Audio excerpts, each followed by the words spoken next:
I picked up the serving spoon, looked down at my plate. A cold scrap of turkey, wilted vegetables, and a smear of mashed potatoes scraped from the bottom of the bowl, and I set it back down, quietly, deliberately. Nobody noticed. 11 people at that table. 11 people laughing, refilling their wine glasses, passing warm rolls to each other, and not one of them saw the woman who had paid for half of what they were sitting inside slowly fold her napkin and place it beside an almost empty plate. But I saw everything.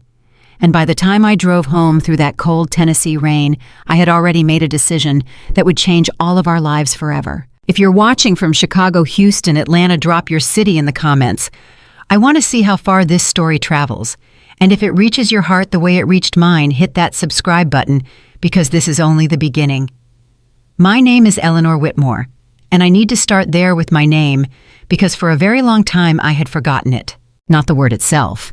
I still signed checks with it. I still answered when someone called across a parking lot. But somewhere between raising a son alone, working double shifts at a hospital for 22 years, and slowly, quietly restructuring my entire life around the needs of people who never once asked if I was tired, I forgot what it felt like to be Eleanor. Not Jason's mother. Not Claire's mother-in-law. Not Lily and Cole's grandmother, who could always be counted on to write the check, watch the kids show up without being asked, and disappear just as quietly when the need passed. Just Eleanor, the woman who once had plans of her own. I'm 68 years old. I was born in a small town in eastern Tennessee, the youngest daughter of a tobacco farmer and a school teacher who believed above all else that you showed love through sacrifice. You gave until giving hurt, and then you gave a little more because that was what good people did. That was what family meant. I carried that belief like a second spine for most of my adult life, and it nearly destroyed me. Thanksgiving had always been my favorite holiday. Not because of the food, though I've always been a decent cook. Not because of the decorations or the parade on television or any of the things people say they love about the day. I loved it because it was the one day a year when the people I had spent my life loving were all in the same room at the same time. That's it. That was the whole dream. For 26 years after Jason's father left, packed a bag on a Tuesday night while I was at work and never came back, I built a life out of the rubble of what he left behind. I raised Jason in a 2-bedroom apartment on the second floor of a building that smelled like mildew and other people's cooking. I packed his lunches and attended his school plays and drove him to soccer practice in a car that made a sound like a dying animal every time I turned left. I worked the morning shift and sometimes the evening shift and occasionally both, depending on the month and what the bills said. And I did it without complaint, because I was his mother. And mothers don't complain. Mothers absorb. Mothers endure. I told myself that every single time I was too tired to cry. Jason grew up to be a good-looking man with my father's jawline and his absent father's talent for making people feel, at least initially, like the most important person in the room. He was charming in the way that certain people are charming, effortlessly, almost accidentally, in a way that made you want to trust him before you had any real reason to. I trusted him. Of course I trusted him. He was my son. He had grown up watching me sacrifice everything for people I loved, and I believed I genuinely, with my whole foolish heart, believed that he had absorbed some of that he understood what it meant to show up for someone, that he would carry that into his own life. He met Claire during his second year of law school. She was beautiful in a cool, deliberate way. Blonde, well-dressed. The kind of woman who could walk into a room and immediately understand the social architecture of it, who mattered, who didn't, who could be useful. I tried to love her. I want to be honest about that. I didn't dislike her in the beginning. She was polite to me. She remembered to ask about my health. She called me Mom on holidays, which I think was meant as affection, and which I accepted as such for years, before I started to notice the particular way she said it quick-clipped like a signature on a document she hadn't really read. They married the spring after Jason graduated. I wore a blue dress and sat in the front row and cried the way mothers cry at weddings, not entirely from happiness, but from something more complicated. From the recognition that a chapter is closing. That the boy you poured everything into has become a man with a different center of gravity now, and your job, your beautiful and heartbreaking job, is to smile and let go. I smiled. I let go. And then not long after that, the calls started. "Mom, we're having some trouble with the down payment." That was the first one. Jason's voice on the phone, late on a Wednesday evening, casual, in the way that people are casual when they've already decided what they want and are simply managing the conversation toward it. "How much trouble?" I asked. "We found the house, Mom. It's perfect. Good school district, 3 bedrooms, the yard for when we have kids. But we're about $18,000 short. $18,000. I had $42,000 in savings. The careful accumulation of 22 years of double shifts and skipped vacations and brown bag lunches eaten at a hospital administrator's desk. I gave him 18 because he was my son, and the house sounded wonderful, and I thought of the mildew-smelling apartment and wanted something better for him. For them. "We'll pay you back," he said. "Don't worry about it," I said. "That was my first mistake, not the money, the words." "Don't worry about it" is a sentence that only sounds generous. What it actually does is remove the obligation. It turns a loan into a gift without asking the other person to acknowledge the difference. And once you've done it once you've established that pattern, it becomes very difficult to break. The next call came 14 months later. Claire had been sick. A stomach issue that turned out to be nothing serious but required several specialist appointments and a procedure that cost more than their insurance would cover. Could I help? I helped. Then there was the matter of private school for Lily, who was 6 and gifted, or so they said, and whose needs apparently exceeded what the public school system could provide.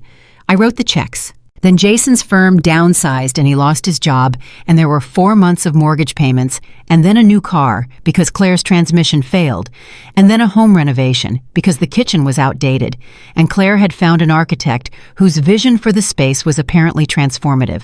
Each time I said yes. Each time I told myself it was love. And it was. I want to be very clear about that. I was not being naive. I was not being manipulated, or not only that I was genuinely, willingly choosing to give, because giving to Jason felt like the closest thing I still had to purpose. He was my son. He had once been a small boy who climbed into my lap during thunderstorms and pressed his face into my shoulder and believed with complete certainty that I could protect him from anything. How do you stop wanting to be that person for someone you love? You don't. Not until something forces you to see clearly. The invitation to Thanksgiving came the way it always did. Not formally, not a call or a card, but a text from Claire in early November. Thanksgiving at our place. 4 p.m. We're doing a big group this year. A big group. I didn't ask what that meant. I assumed it meant the 4 of us, plus maybe Claire's sister and her husband, the way it had been the last 2 years. I assumed because I am a person who still, after everything, defaults to the most generous interpretation of things. I baked 2 pies the night before, apple and pecan from scratch the way my mother taught me.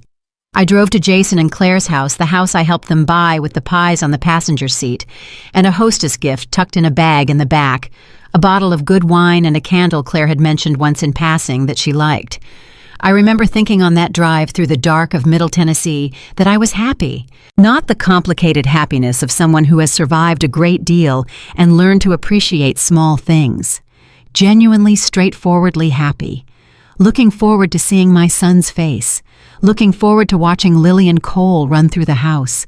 Looking forward to sitting at a table that smelled like good food and feeling for one evening like I was surrounded by the family I had spent my life building. I parked in the driveway. I carried my pies to the door. And when Claire answered, smiling her quick-clipped smile, I looked past her shoulder and understood immediately that this year was different. The house was full. Not family full. Crowd full. I could see at least 15 people in the living room alone. Couples I didn't recognize, men in blazers holding cocktail glasses. Women in the kind of casually expensive clothing that announces itself without trying to. Someone had hired a catering company.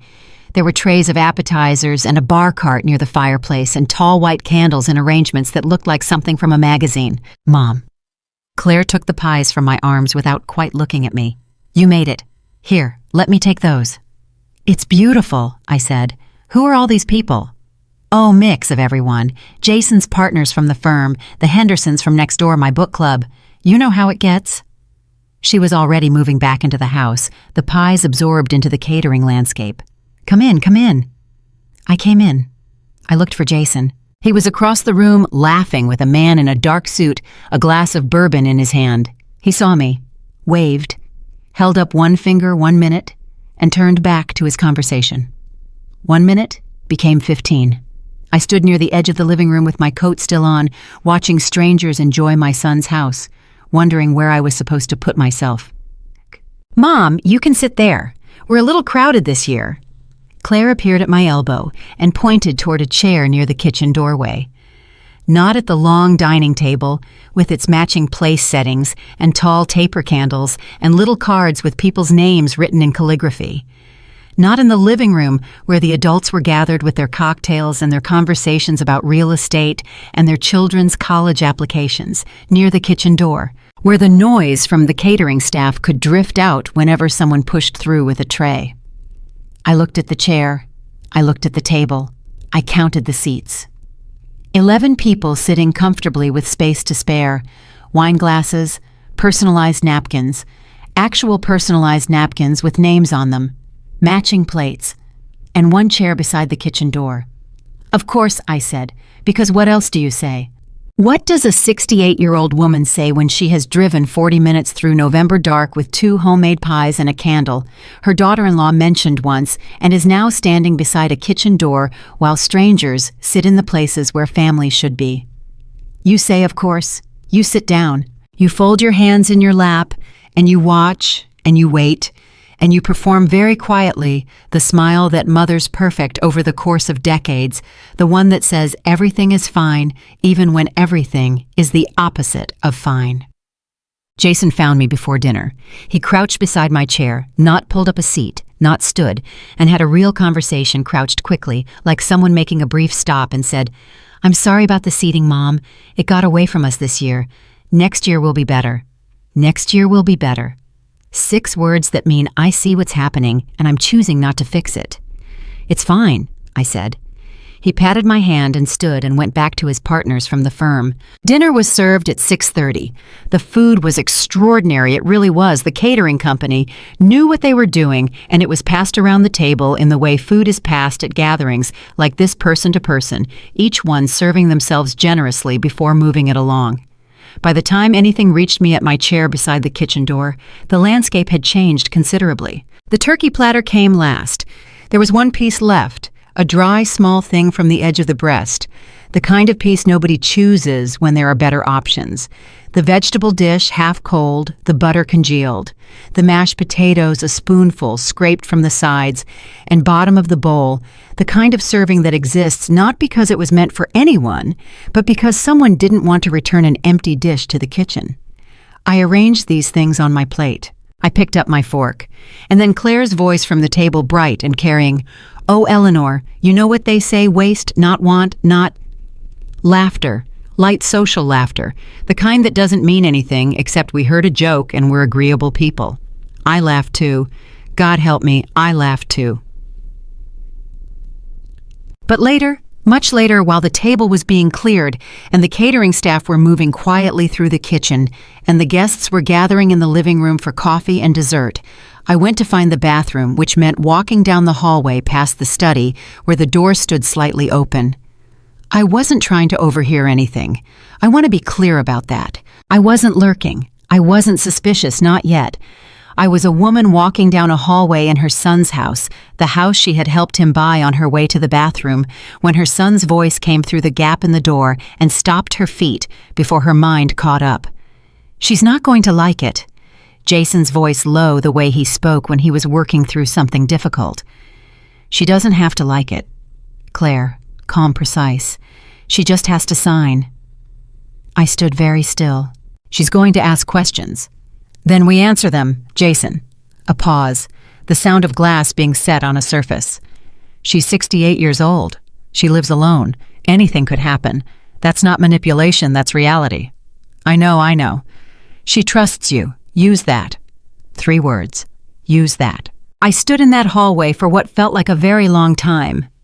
Though I think it was probably only a few seconds, and I felt something happen inside me that I had no name for in that moment, and have since thought of as the sound a rope makes when it finally, after years of being pulled, snaps completely. Once she transfers the accounts, Claire continued, everything simplifies. The attorney thinks it's straightforward. She just needs to believe it's her idea. I walked to the bathroom. I closed the door. I sat on the edge of the tub and I pressed both hands flat against my thighs, which is something I used to do when Jason was small and had done something that frightened me, a bad fall, a fever that spiked too fast because it gave me something to press against while I waited for my heart to slow. I pressed my hands against my thighs, and I thought about $42,000, about $18,000 of it given to a down payment, about 4 months of mortgage payments, about private school tuition, about a car and a kitchen renovation and medical bills, about a chair beside a kitchen door, about a platter arriving last with one dry piece of turkey remaining, about waste not, want not, and the laughter that followed. And I thought she just needs to believe it's her idea. I looked at myself in the mirror above the sink. And for the first time in a very long time, I did not perform the smile. I just looked. 68 years old, white hair I had stopped fighting years ago, lines around my eyes from 22 years of double shifts and a decade and a half of quietly bankrolling someone else's comfortable life. And underneath all of that, still Eleanor, still the woman who had once had plans of her own. I washed my hands. I straightened my back. I walked back down the hallway past the study with its slightly open door through the living room where the guests were laughing over coffee to the table where my 2 homemade pies had been sliced and served and were now almost entirely gone. Nobody had saved me a slice. I picked up my coat from the hook by the door. Leaving already. Claire appeared, wine glass in hand, the smile perfectly calibrated. Long drive, I said. Thank you for having me. She kissed the air near my cheek. I walked to my car. I sat for a moment in the dark driveway, the cold of the November night already seeping through the windows, and I made a decision. Not an angry decision, not a reactive one, a clear one. I was done. Done apologizing for needing a place at a table I had helped build. Done performing gratitude for being included in a family I had spent 30 years holding together with my own 2 hands. Done letting people I loved use the word family as a password to access whatever they needed from me and give nothing real in return. Done. But more than that, and this was the part that felt new, that felt like the first breath after a very long time underwater, I was ready to begin. The drive home through the cold Tennessee rain took 40 minutes. By the time I pulled into my own driveway, I knew exactly what I was going to do. And I knew with a certainty, I hadn't felt in years, that what was coming next would be the truest, most honest thing I had done in a very long time. I didn't sleep that night. Not from agitation that came later briefly and passed. I didn't sleep because I was thinking too clearly to stop. My mind, which had been moving in soft, accommodating circles for 15 years, had suddenly found its edges again, and I kept tracing them, surprised by how solid they felt. I made tea. I sat at my kitchen table with the single lamp on and a legal pad in front of me, the kind I used to keep at work, and I began to write. Not a letter. Not yet. A list. Everything I had given with dates because I am a hospital administrator by training, and I understand the value of documentation. The down payment, the job loss bridge payments, the medical bills, the school tuition, the car, the kitchen renovation, the dozens of smaller things, the emergency loan that became a gift, the grocery runs when things were tight, the childcare afternoons I was never asked about in advance but always somehow expected to provide. The numbers were larger than I had allowed myself to acknowledge. I looked at the total at the bottom of the legal pad for a long time. Then I put the pen down, folded the paper, and placed it inside the old wooden box at the top of my closet, the one where I kept every document that mattered. And then I called Margaret. Margaret Collins has been my financial advisor for 19 years. She is practical and direct and has never once told me what I wanted to hear when the truth was more useful, which is exactly why I have trusted her with my money and my future for 2 decades. I called her at 7:15 in the morning, which I knew she would not mind because Margaret is always at her desk by 7. "Eleanor," she said, and there was something in her voice already a readiness, as if she had been expecting this call for some time. "I need to make some changes," I said. "I know," she said, and we began. Margaret picked up on the second ring. "I was wondering when you'd call," she said. "That stopped me cold. What do you mean? Eleanor. She paused and I could hear her setting something down a coffee cup, maybe the quiet click of ceramic on wood. Jason contacted my office 3 weeks ago. He identified himself as your son and asked about the process for adding a family member to your accounts as a co-manager. My assistant flagged it, and I've been waiting. 3 weeks. He had been planning this for 3 weeks while I was baking pies and buying candles and driving 40 minutes through the dark to sit beside a kitchen door. What did you tell him? My voice sounded strange to me, flatter than usual, like I was listening to myself from a slight distance, that any changes to your accounts would require your direct in-person authorization. He pushed back a little, said you had mentioned wanting to simplify things. I told him I'd need to hear that from you personally. He lied, I said. I know, she said. We were both quiet for a moment. What do you want to do? Margaret asked. And that was the question, wasn't it?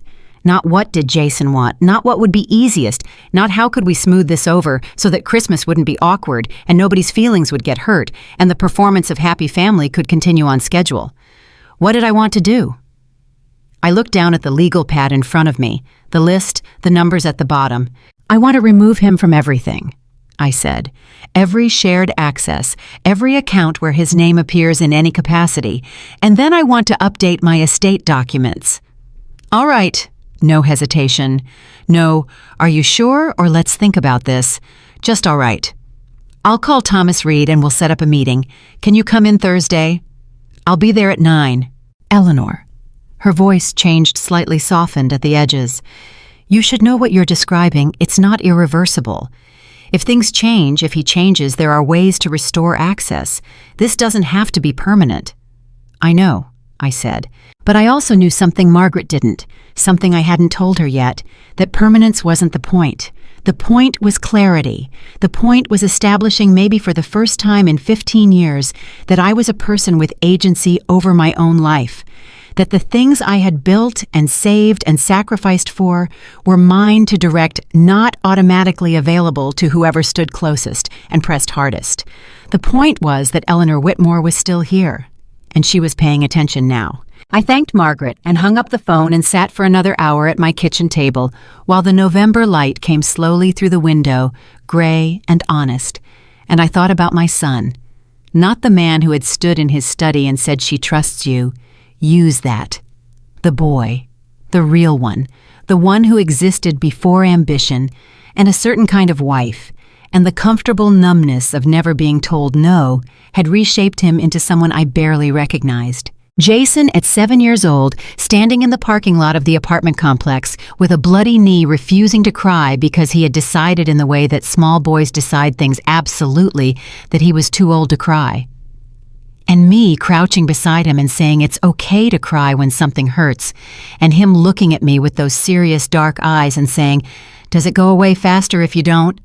I had told him no. It doesn't go away faster, it just goes away alone. I wondered if he had spent the last 40 years testing that theory. I wondered if I had let him. Thursday came.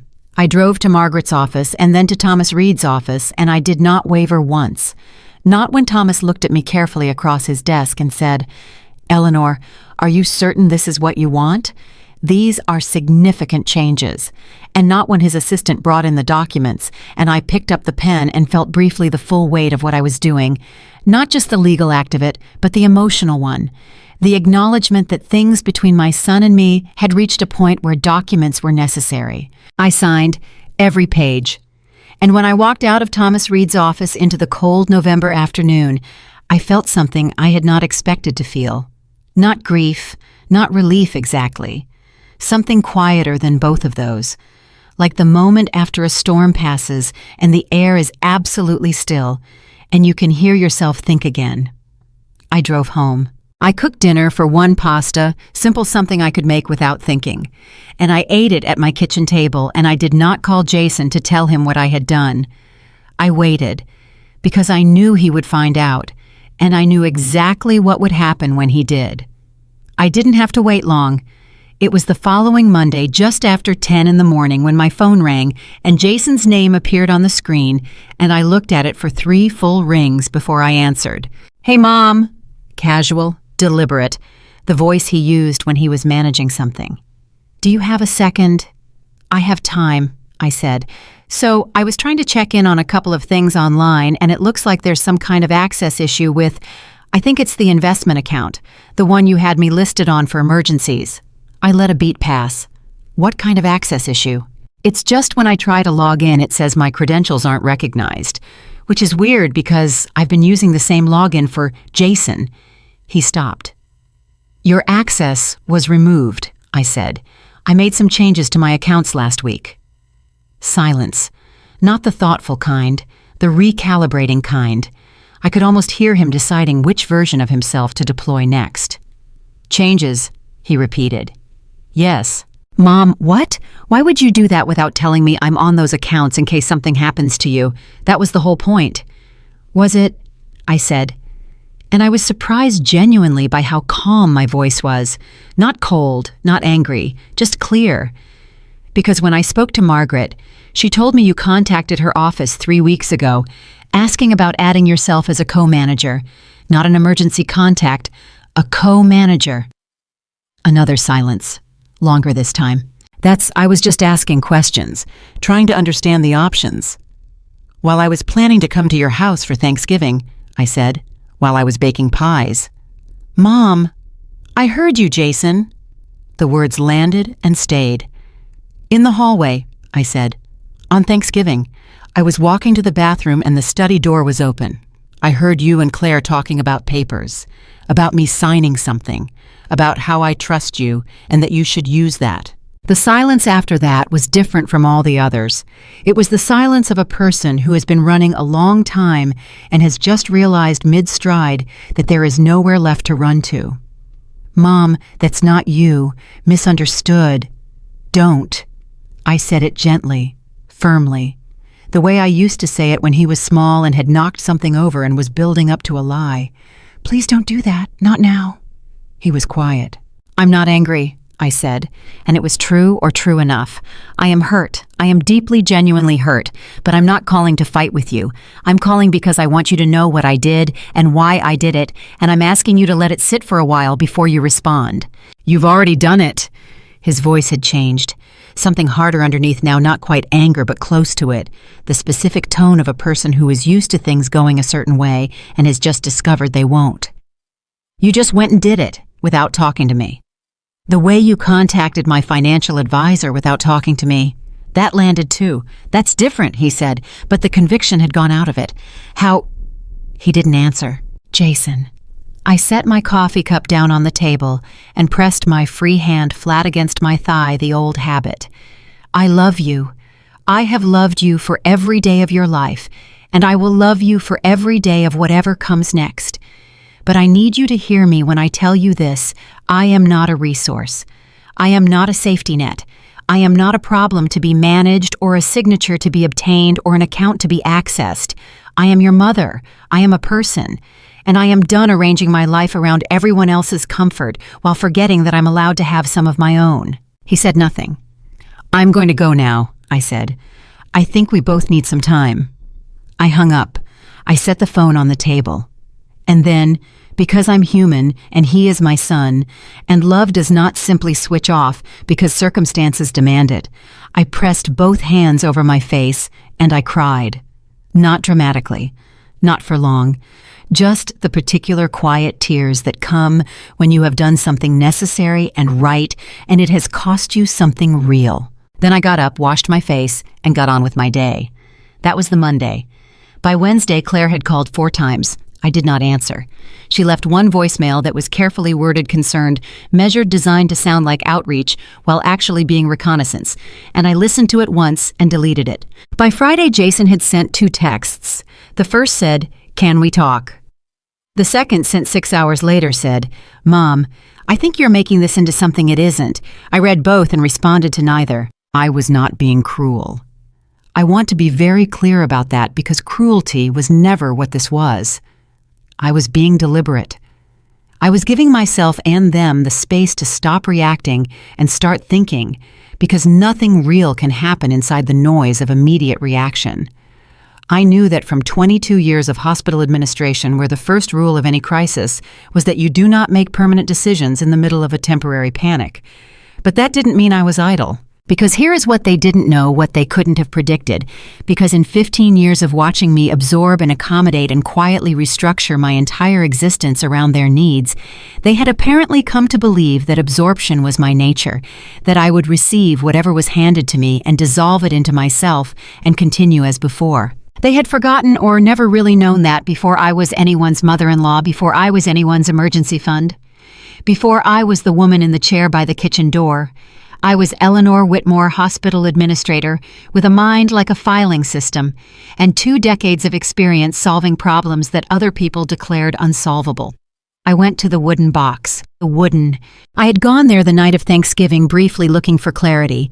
Now I went back with a legal pad and a pen, and I went through it the way I would have gone through a patient file methodically, without sentiment, looking for the facts. There were a lot of facts. 23 years of receipts, bank statements, and personal records, because I am a woman who keeps things, not out of suspicion, out of habit, out of the deep, almost cellular belief that documentation matters, that the paper trail of a life tells a truer story than memory does, because memory accommodates and paper does not. I found the record of the down payment, a cashier's check, dated 11 years ago, in the amount of $18,000 made out to the title company. I found the bridging mortgage payments, 4 of them from the period of Jason's unemployment, each one with a note in my handwriting, J, mortgage coverage. I found the private school enrollment confirmations with the tuition amounts highlighted, because I had once considered whether any of it might be tax deductible and had pulled the documents for that purpose and then never put them away. I found Claire's medical bills, or rather the receipts from the payments I had made toward them, and I found the car purchase agreement where my name appeared as the co-signer on a loan that Jason had subsequently paid off without ever acknowledging my involvement. I found birthday cards from Jason from the early years that said things like, "You're the reason I believe anything is possible, and I don't know what I'd do without you." Mom written in his actual handwriting, not typed, not texted, real ink on real cardstock. I held those for a while, not from anger, from grief, I think, from the particular sadness of holding evidence that something real once existed, and trying to trace the exact moment it became something else. The total, when I added it all up properly, not the informal estimate from Thanksgiving night, but the actual documented figure, was larger than I had thought. Not devastating, not the kind of number that changes how I live, but large enough to be clarifying, large enough to confirm what I already knew, that the word family had been doing a lot of heavy lifting for a very long time. I photographed everything, organized it by date, created a folder on my computer which I labeled simply Record of Support J and C, and which I saved in 3 separate places, because I am also a woman who understands that the only thing worse than needing documentation is needing it and not having it. Then I called my doctor. This might seem unrelated. It wasn't. One of the things Claire had said in that hallway, one of the things I had been turning over in the days since running my thumb along the edge of it like a splinter I couldn't quite see, was, "She's getting older, Jason. She lives alone. Anything could happen. Anything could happen." That sentence had 2 possible meanings. The generous interpretation was that it expressed genuine concern, the acknowledgement that aging is real, and that people who live alone face particular vulnerabilities, and that planning for that is responsible. The less generous interpretation was that it was a narrative, a story being constructed. She's getting older as a premise. She lives alone as evidence. Anything could happen as the conclusion that justified the next step, which was, and therefore she needs someone managing her affairs, and that someone should be us. I had seen that particular narrative before. I had seen it in my work in 22 years at a hospital, watching families navigate the complicated terrain of aging parents and money, and who was in charge of what. I had seen it used as genuine love, and I had seen it used as a slow, careful erosion of an elderly person's autonomy. I was not going to allow the second version to become my story. So I called my doctor and I made an appointment for a full physical and a cognitive screening, not because I had any concern about my cognition, but because I wanted documentation of my health. I wanted a record current professionally established that Eleanor Whitmore was in full possession of her faculties and her decision-making capacity. Because if this was ever going to become a legal matter, and I hoped it wouldn't, I prayed it wouldn't, but I was also a woman who had spent enough time in the real world to know that hope is not a strategy I wanted to be bulletproof. My doctor, Patricia Nguyen, whom I have seen for 12 years, and who is one of the most direct human beings I have ever met, looked at me across her desk after my examination and said, "Eleanor, your blood pressure is a little high, but everything else is excellent.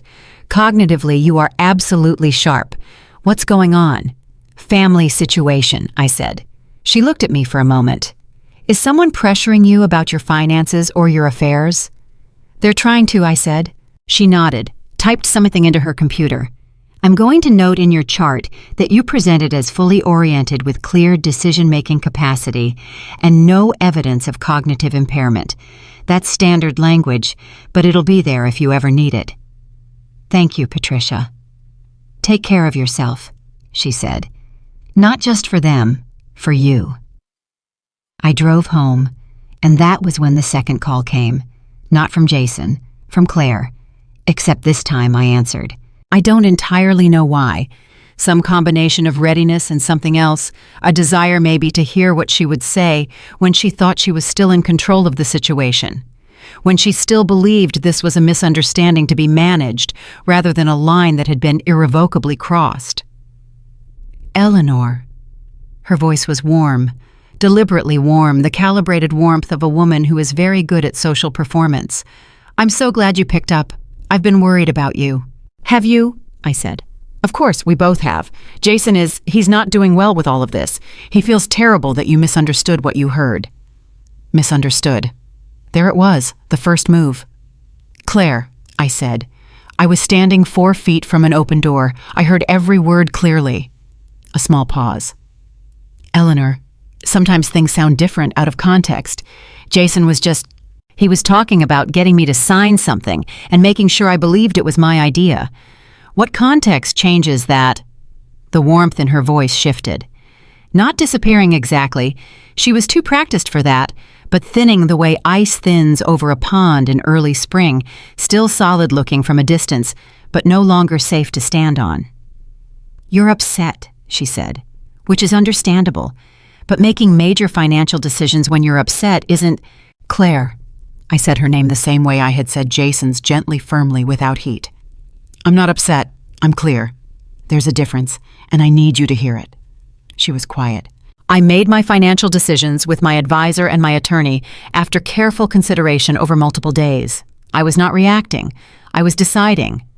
I want you to understand that because I think there may be a tendency to interpret what I've done as an emotional response, as something that can be waited out or walked back through the right conversation. It isn't. It's a decision. The warmth was gone now.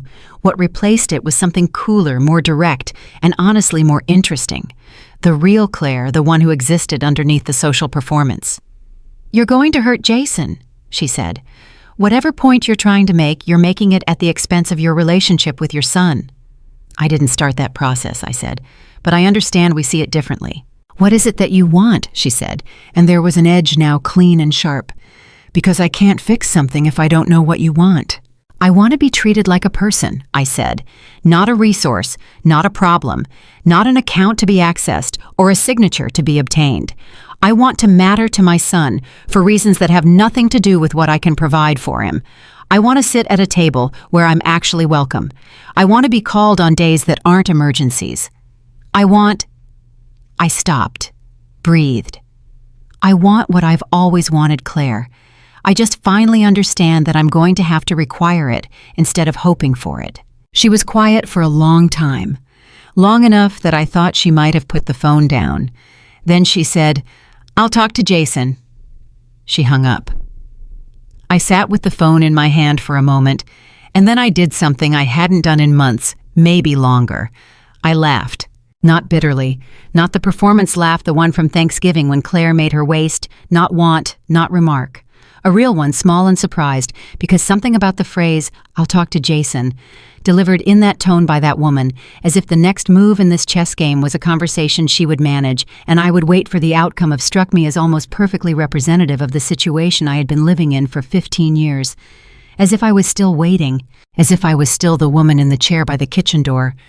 I was not. I poured myself a glass of wine, a good one from a bottle I had been saving, for no particular reason, except that I sometimes needed a better reason to open nice things, which is exactly the kind of thinking I was in the process of dismantling, and I sat at my kitchen table and I thought about what came next, because the legal and financial architecture was in place. Margaret and Thomas had done their work, and my affairs were now arranged exactly as I wanted them, with no ambiguity about access or control. That chapter was closed. But the question of Jason, the actual human question of my son, and what our relationship was going to look like going forward, that was still entirely open. And I was not naive enough to believe that documentation and legal clarity could resolve it. That wasn't how human beings worked. That wasn't how families worked. The weeks that followed had their own particular texture. Jason did not come to the door. He called twice, once to argue which I let go to voicemail, and once 10 days later, in a different voice, a quieter one, which I answered. That conversation was short and not particularly productive, but it was real, which was something. He said he needed time to think. I said I understood. We hung up without resolving anything, but also without the specific ugliness of the first call, which I chose to count as progress. Claire went silent. No more calls, no more voicemails. I found I didn't miss the performance of her concern. Lily called me. This was unexpected.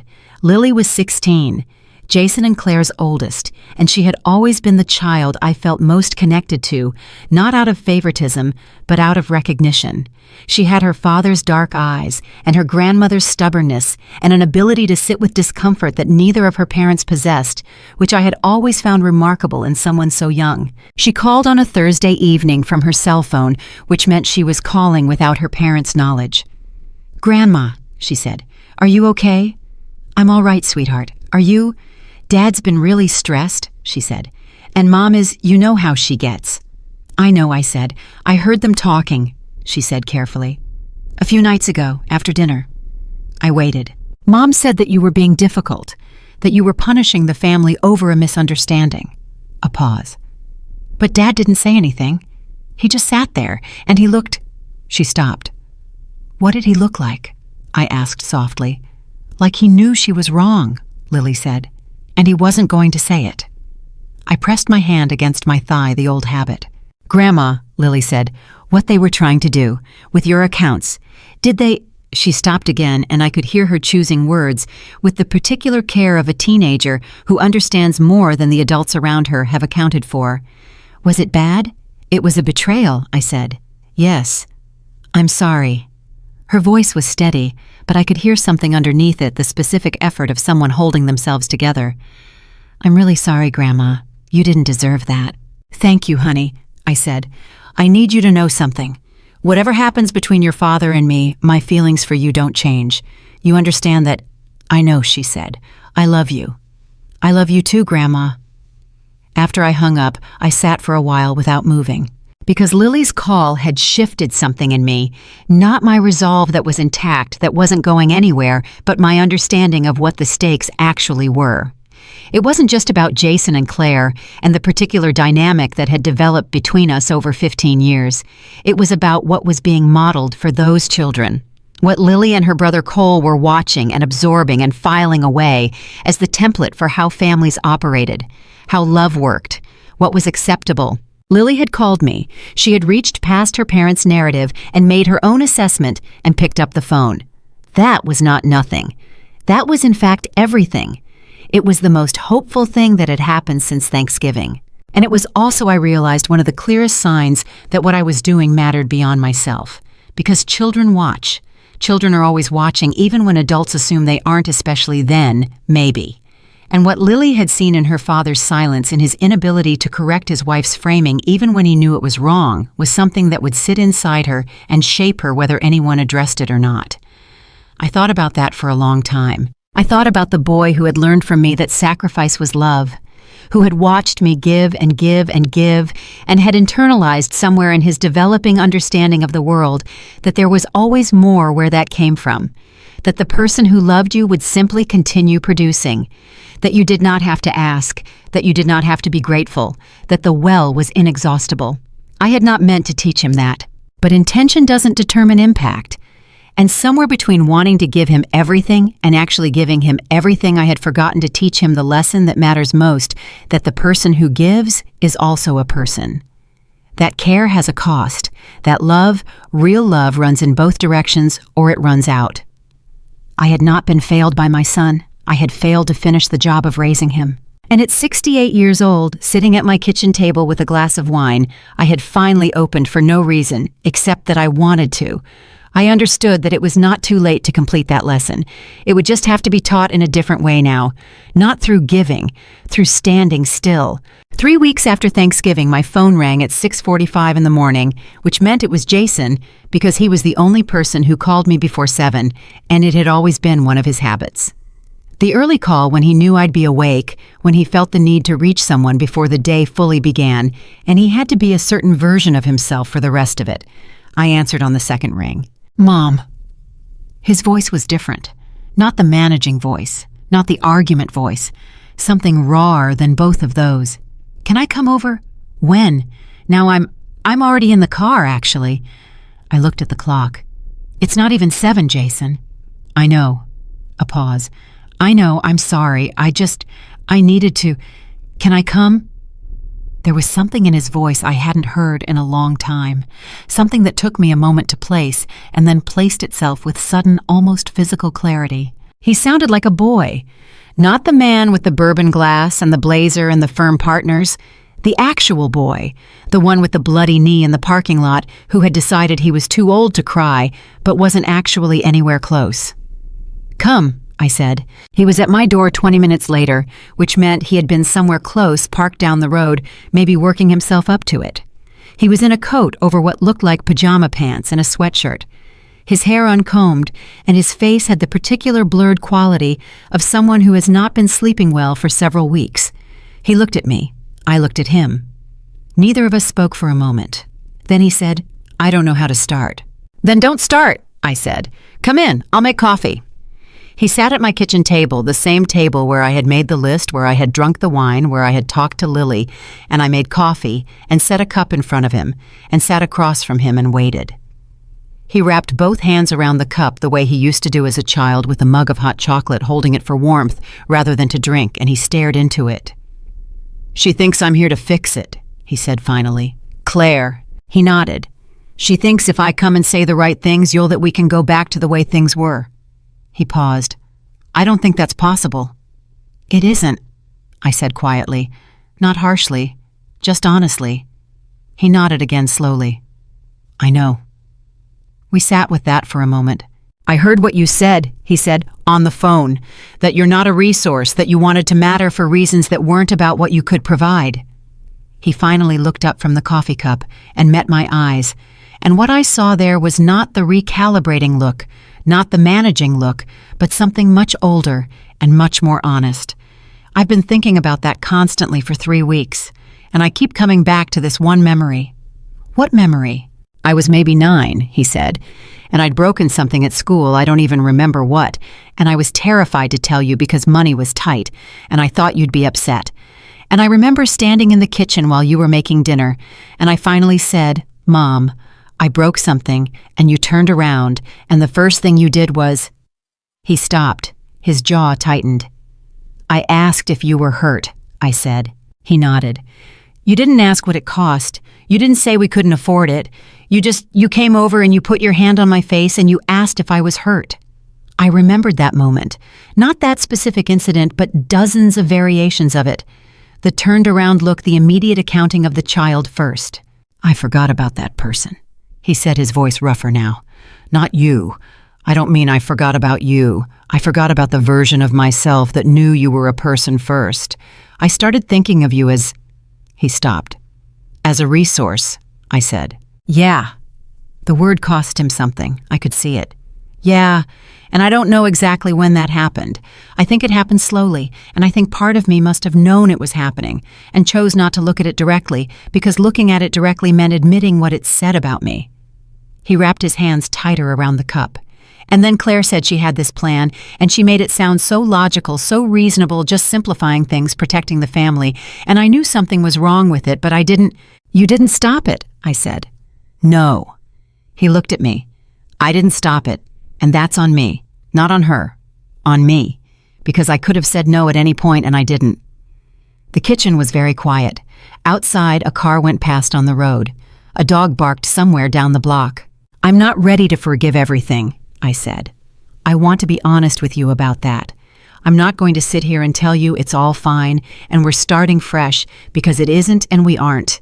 Trust takes time to rebuild, a lot of time, and I'm going to need to see things, not hear them, not promises or apologies, but actual evidence over actual time that what you're saying right now is true." He nodded. "But," I said, "I want you here. I want my son. I want the version of you that I know exists, that Lily reminded me exists when she called me 3 weeks ago and said you'd looked like you knew the truth and hadn't been able to say it." His expression changed. "She called you—" "She did." He was quiet for a moment. Something moved across his face, complicated, parental, the look of a father reckoning with something his child has understood before he did. "She's smarter than both of us," he said. "She is," I agreed.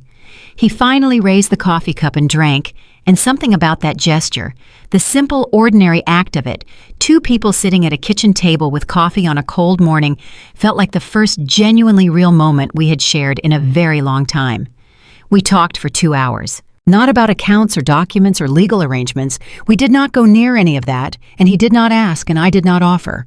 We talked about the past, about the apartment and the soccer games and the double shifts and the things I had never told him directly, how tired I had been and how much it had mattered anyway, and how the tiredness and the mattering had existed together without canceling each other out. He told me things too, things about the years of his marriage that I hadn't known, the specific pressures of his firm, the way certain things had accumulated into a kind of tunnel vision where he could only see what was immediately in front of him and had stopped looking at the wider landscape. I did not absolve him. I listened. There's a difference, and that morning I think we both understood it. When he finally stood to leave, he stood for a moment with his coat in his hands, not putting it on, looking at me. "Mom," he said, "I don't have a way to undo what I did." "No," I said. "You don't.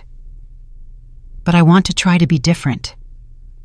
I looked at my son unshaven in his pajama pants, holding his coat, looking more like himself than he had in 15 years. "Then try," I said. "That's all I'm asking." He nodded. He put on his coat. He hugged me on the way out, not the quick, obligatory hug of a man moving between social obligations, but a real one, the kind that requires both people to stay still for a moment, and then he went to his car. I stood in the doorway and watched him drive away. The morning was cold and gray and perfectly quiet, and I thought, this is what the beginning of something looks like. Not a grand gesture or a clean resolution, not forgiveness delivered in a single moment like a gift. Just two people choosing to stay in the room, to keep talking, to let something that was broken remain visible long enough to figure out which pieces could actually be repaired. I went back inside. I poured a second cup of coffee. I sat at my kitchen table, and for the first time since Thanksgiving, I felt something I had not known I was missing, the quiet, particular piece of a life that was finally entirely my own. The second cup of coffee went cold while I sat there thinking about Jason's face when he hugged me at the door. Not the face he wore at Thanksgiving, the polished social face, the one calibrated for the right impression in a room full of firm partners and neighbors with matching napkins. The other face, the one underneath, the one that looked like mine. I had not cried when he left. I thought about that sitting there with the cold coffee, and I realized that the reason I hadn't cried was not that I felt nothing. It was that what I felt was too large and too complicated for the simple release of tears. It was the feeling of someone who has been walking in the wrong direction for a very long time, who has finally turned around and who can see clearly now how far off course things went, and who understands with a kind of bone-deep exhaustion that the walk back is going to be long. Love was never the question. It had never been the question. Jason loved me. I believed that even in the worst of it, even in that hallway at Thanksgiving with my hand pressed flat against the wall to keep myself upright, he loved me the way people love the things they have always had, carelessly, assumptively, the way you love the house you grew up in, not stopping to appreciate the walls until the day someone tells you they might be sold. The question was whether love on its own was enough. I had spent 68 years believing it was. I no longer believed that. Love without attention was just sentiment. Love without respect was just habit. And love without accountability, the specific uncomfortable nobody wants to do at work of saying I was wrong and meaning it past the moment of saying it was just a word people use to avoid the harder conversation. Jason had said he wanted to try to be different. I had said then try, I meant it. And I also knew with the part of me that had spent 22 years watching families navigate impossible situations in hospital corridors, that wanting to be different and actually being different were separated by a distance that most people dramatically underestimated. That the road between those two things was paved with moments where the old pattern was easier and the new one caused something real, and that the only way to know whether someone had truly changed was to watch what they chose in those moments. I was going to watch, but I was also for the first time in 15 years going to live in the meantime. That decision, small private, announced to no one, turned out to be the most radical thing I had done yet.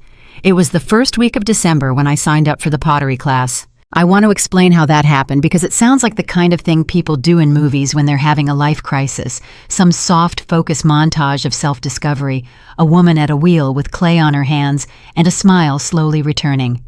That's not what it was. What it was this.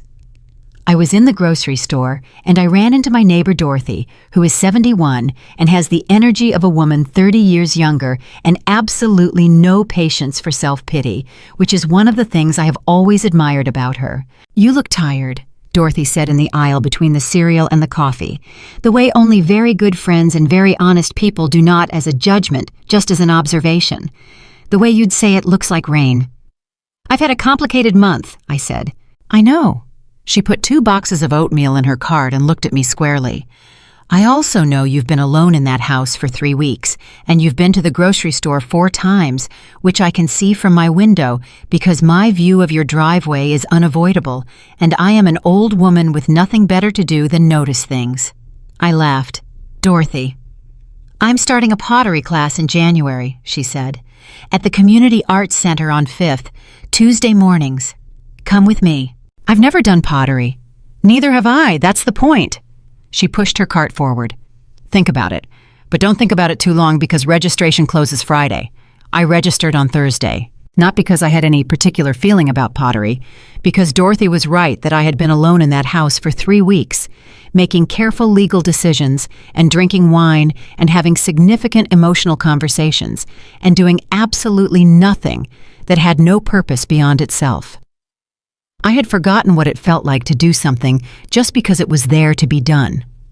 That Friday, 2 things happened. The first was that Claire called again. I almost didn't answer.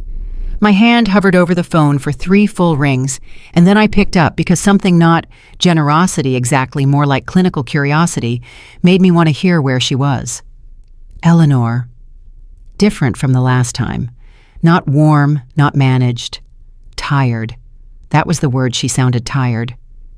"Jason told me about his visit." "All right," I said. "He told me he apologized." A pause. "He told me what we were planning. What I was planning, I should say. He was honest about that." I waited. "I want to be honest too," she said. "I don't know if it means anything to you at this point, but I want to try." This was genuinely unexpected. Not because I thought Claire was incapable of honesty. Everyone is capable of honesty. The question is just what it costs them. But because the Claire I had known for 15 years had been so completely armored in her social performance that I had honestly stopped looking for the person inside it. "I'm listening," I said. What she said next was not what I expected. "My mother didn't leave me anything when she died," Claire said. "She had money, not a lot but some, and she left it to my brother because he lived closer, and she said he needed it more. I was 32 years old, and I had just had Lily, and we were stretched thin, and I sat at the kitchen table with the letter from her attorney, and I thought—" She stopped. "I thought this is what it feels like to not count." I was very still. "I told myself we would never be in that position," she said, "that we would protect ourselves, that if there was family money, we would be part of it, and somehow that very reasonable, very understandable, very human thing I told myself turned into what you heard in the hallway." She paused again. "Which is still not an excuse, I know that. I wanted you to know that it wasn't cruelty, it was fear." "I know it was fear," I said quietly. "That doesn't mean it wasn't a betrayal." "No," she said. "It was both." We were quiet for a moment, long enough to be real. "I'm not asking you to trust me," Claire said. "I know that would be too much. I'm just asking you to know that I understand what I did and that I'm sorry. Not sorry I got caught. Sorry I did it." After I hung up, I sat with what she'd said for a long time. There was a version of me, the version from 6 months ago, the version that had spent 22 years absorbing and accommodating, that would have found that call enormously relieving. Would have said she apologized, she explained that's enough, let's move forward, let's be family again. I was not that version anymore, but I was also not so far in the other direction that I couldn't recognize something real when I heard it. Claire's voice in that call had been stripped of its usual architecture. No warmth turned on like a light switch, no management. Just a woman telling me something true about herself that she probably hadn't told very many people. That was worth something, not everything, but something. The second thing that happened that Friday was that my granddaughter, Cole Lily's younger brother, 12 years old, and usually so quiet in my presence that I sometimes forgot to count him among the forces that shaped my understanding of this family, sent me a text. It said, "Grandma, are you okay? Dad said things are hard. I miss you." And then a few seconds later, "Also, can you still come to my science fair in February?" I sat there and read those two texts 3 times. The first time because they surprised me. The second time because they made me understand something I had been circling for weeks without landing on, that my withdrawal, necessary as it was, had a radius. It reached further than Jason and Claire. It reached the kids. It reached Cole, who was 12 and worried and asking about a science fair in the same breath as asking about my well-being, because that was how 12-year-olds expressed love in the same message without hierarchy, just everything at once. The third time because I wanted to remember it exactly. I wrote back, "I'm okay, honey. I miss you too. I will absolutely be at your science fair. Front row." He sent back a thumbs-up emoji, and then a microscope emoji, and then after a moment, a red heart. I stared at that red heart for a long time. Children. They don't negotiate. They don't strategize. They don't construct narratives. They just reach out their hands in whatever way they have available, a phone call, a text, a 12-year-old string of emojis, and they say, "I see you. I want you here." I had been so focused on what was broken between me and Jason that I had not adequately accounted for what was intact between me and those kids. And that was a mistake I intended to correct. December moved forward. I went to Margaret's office to review the updated estate documents which Thomas had finalized and which Margaret walked me through in her quiet, efficient way. Everything was clear. Everything was intentional. Nothing had been left to assumption. "How are you feeling?" Margaret asked when the documents were spread on the table between us, and I had signed the last one. "Strangely good," I said. "Not strange at all," she said. "People almost always feel better when they've stopped deferring and started deciding." She stacked the papers neatly and looked at me over the rims of her glasses. "Eleanor, can I tell you something off the record as someone who has known you for 19 years? Please. I have watched you make decisions about your money for almost 2 decades, she said.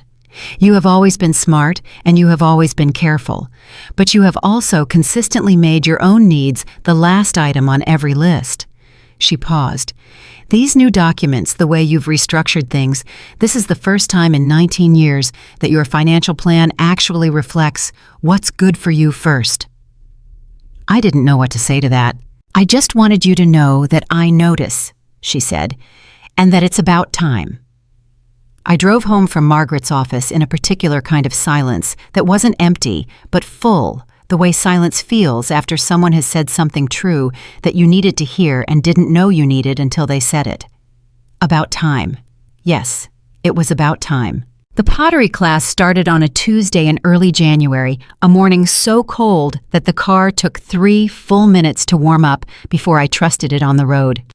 Dorothy was already there when I arrived. She is always already there everywhere, a fact about Dorothy I had long since stopped questioning, and she handed me a coffee she'd brought from home and pointed me toward the table where aprons were folded in a stack. There were 8 people in the class.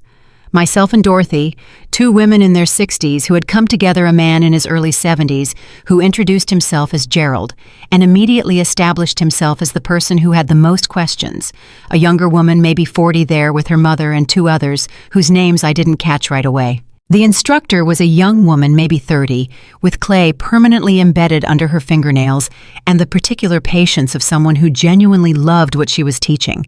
Her name was Sasha. "Here's the thing about clay," Sasha said at the beginning of that first class, walking among the tables while we all sat before our lump of gray-brown earth with absolutely no idea what to do with it.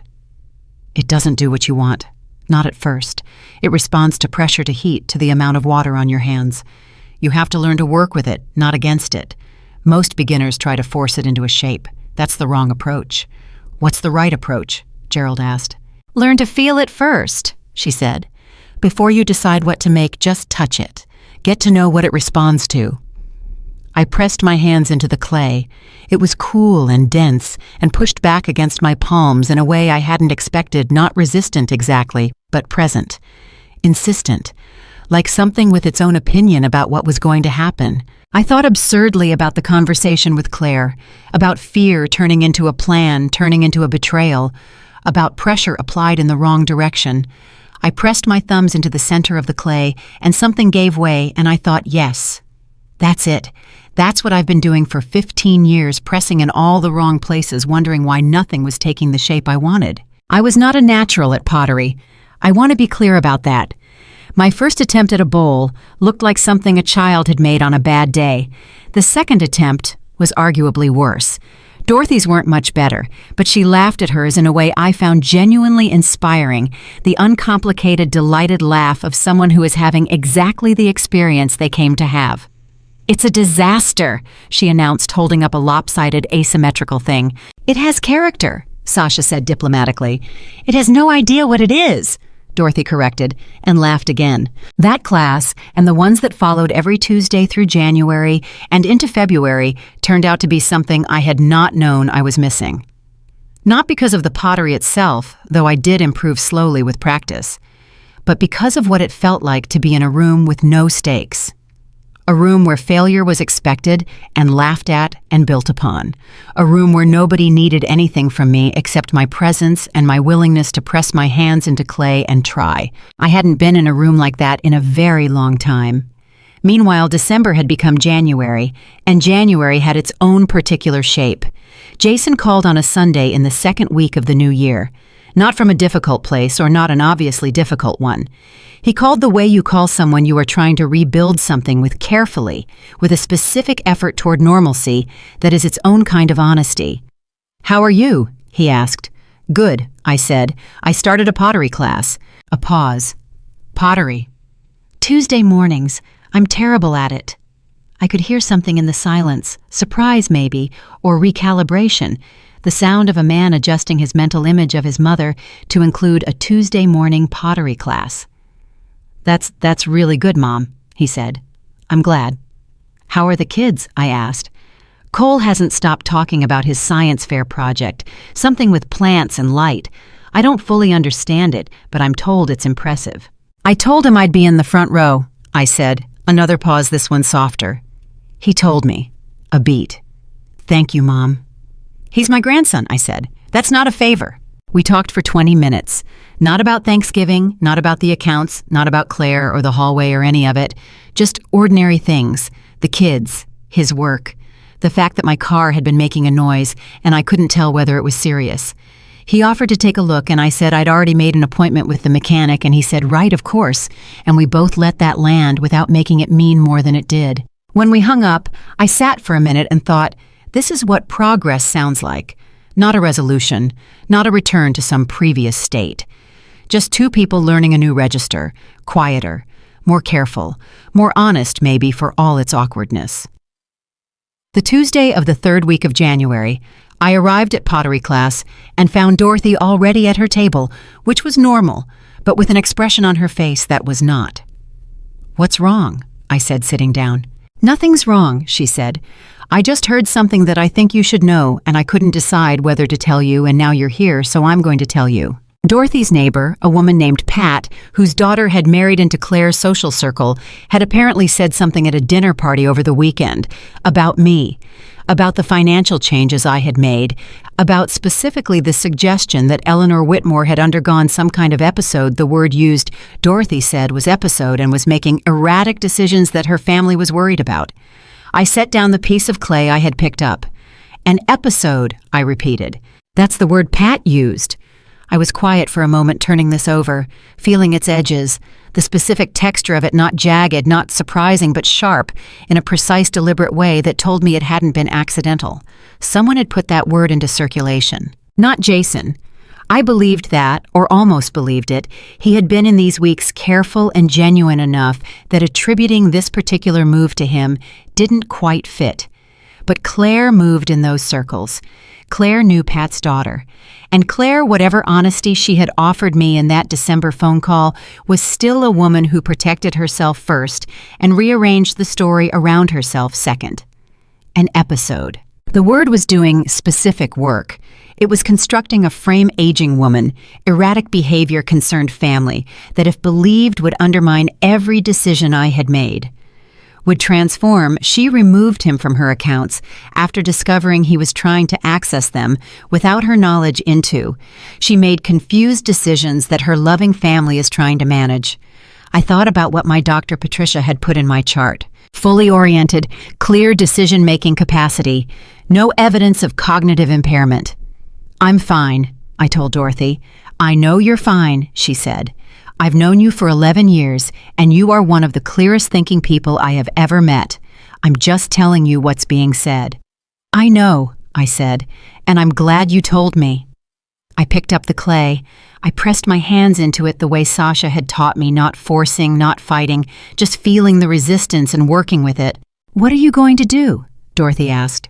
"Nothing right now," I said, "because right now there's nothing to do, but I want to know it's out there."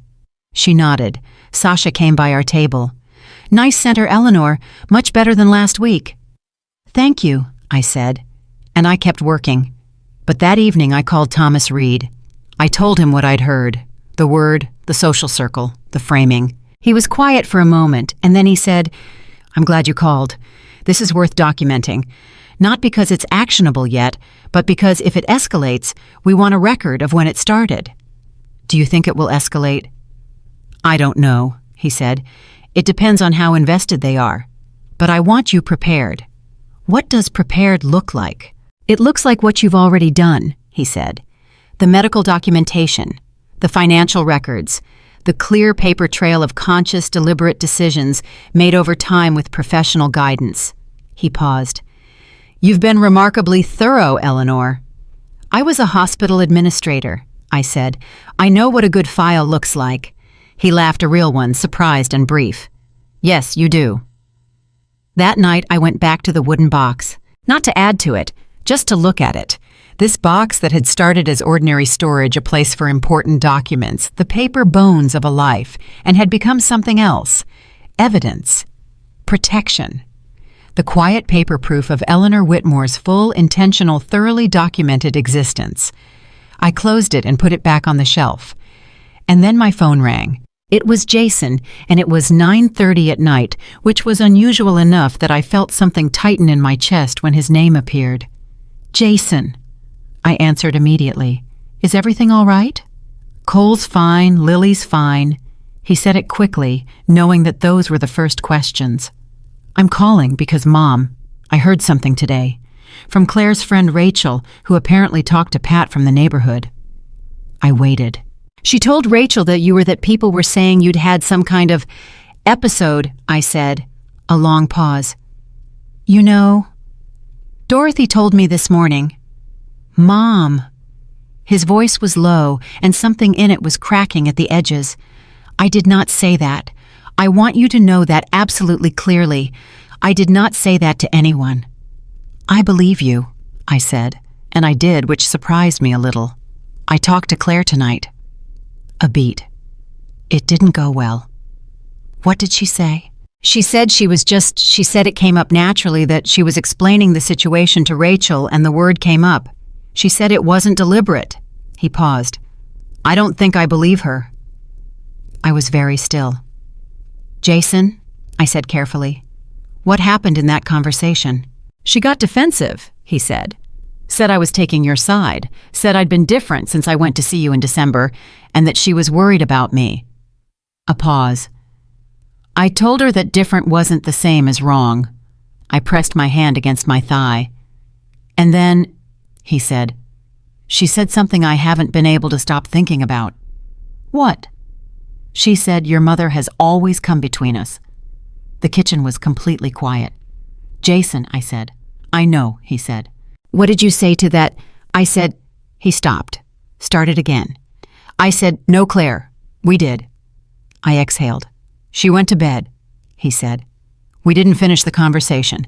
I'm sitting in the kitchen right now, and I don't know what comes next, and I'm sorry to call you this late, but I didn't know who else to— It's okay, I said. I'm here. We talked for an hour.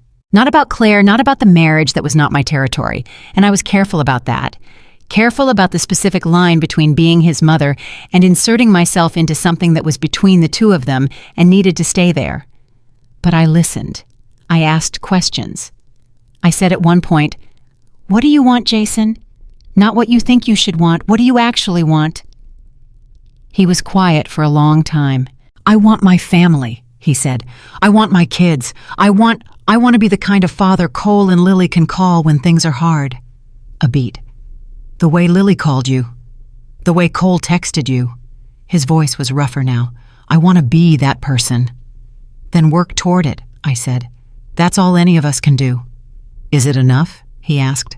I don't know, I said honestly, but it's the only thing that has a chance of being enough, so it's where you start. After we hung up, I sat for a long time in the quiet of my kitchen. What was happening in Jason's house was not my crisis to solve. I understood that clearly. Whatever was shifting between him and Claire, whatever reckoning was happening inside the walls of the house I had helped him buy, that was theirs to navigate. My job was not to reach in and fix it.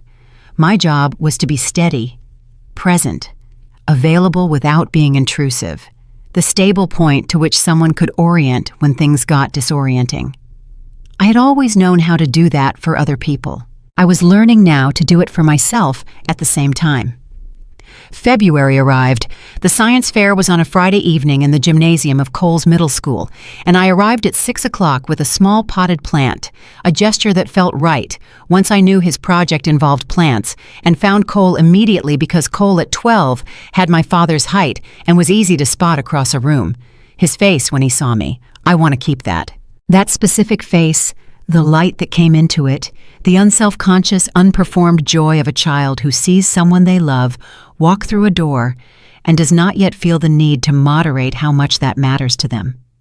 He crossed the room in about 4 seconds and hugged me, and I hugged him back and pressed my face briefly into the top of his head the way I used to do when he was small. You came, he said. I said, front row, I said. His project was extraordinary, genuinely, not just grandmother extraordinary. He had tested the effect of different light wavelengths on plant growth rates with a control group and 3 experimental groups and carefully charted data over 8 weeks.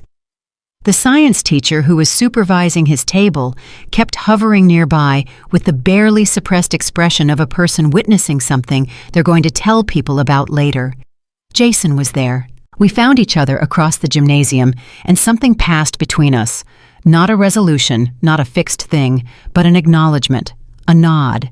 2 people who had been through something real together and were standing on the other side of it, still standing in the same room. He came over. He's going to win. Jason said, standing beside me in front of Cole's display. He should, I said. We stood together, the three of us, and watched Cole explain his methodology to a judge with the focused, earnest intensity of a child who has spent 8 weeks caring about something and wants very much to be understood. Claire was not there. I did not ask why. Jason did not explain. And Cole, when he won second place, the first place ribbon going to a project about water filtration that was admittedly also excellent, threw his arms in the air and immediately looked for me in the crowd. Not for Jason, for me. He found me. I raised both fists. He grinned so wide it was almost architectural. That moment. That specific, unrepeatable, absolutely real moment. A 12-year-old boy and his grandmother in a school gymnasium on a Friday night in February, making eye contact across a crowd, sharing something that required no words, and no documents, and no legal arrangements, and no carefully managed conversations.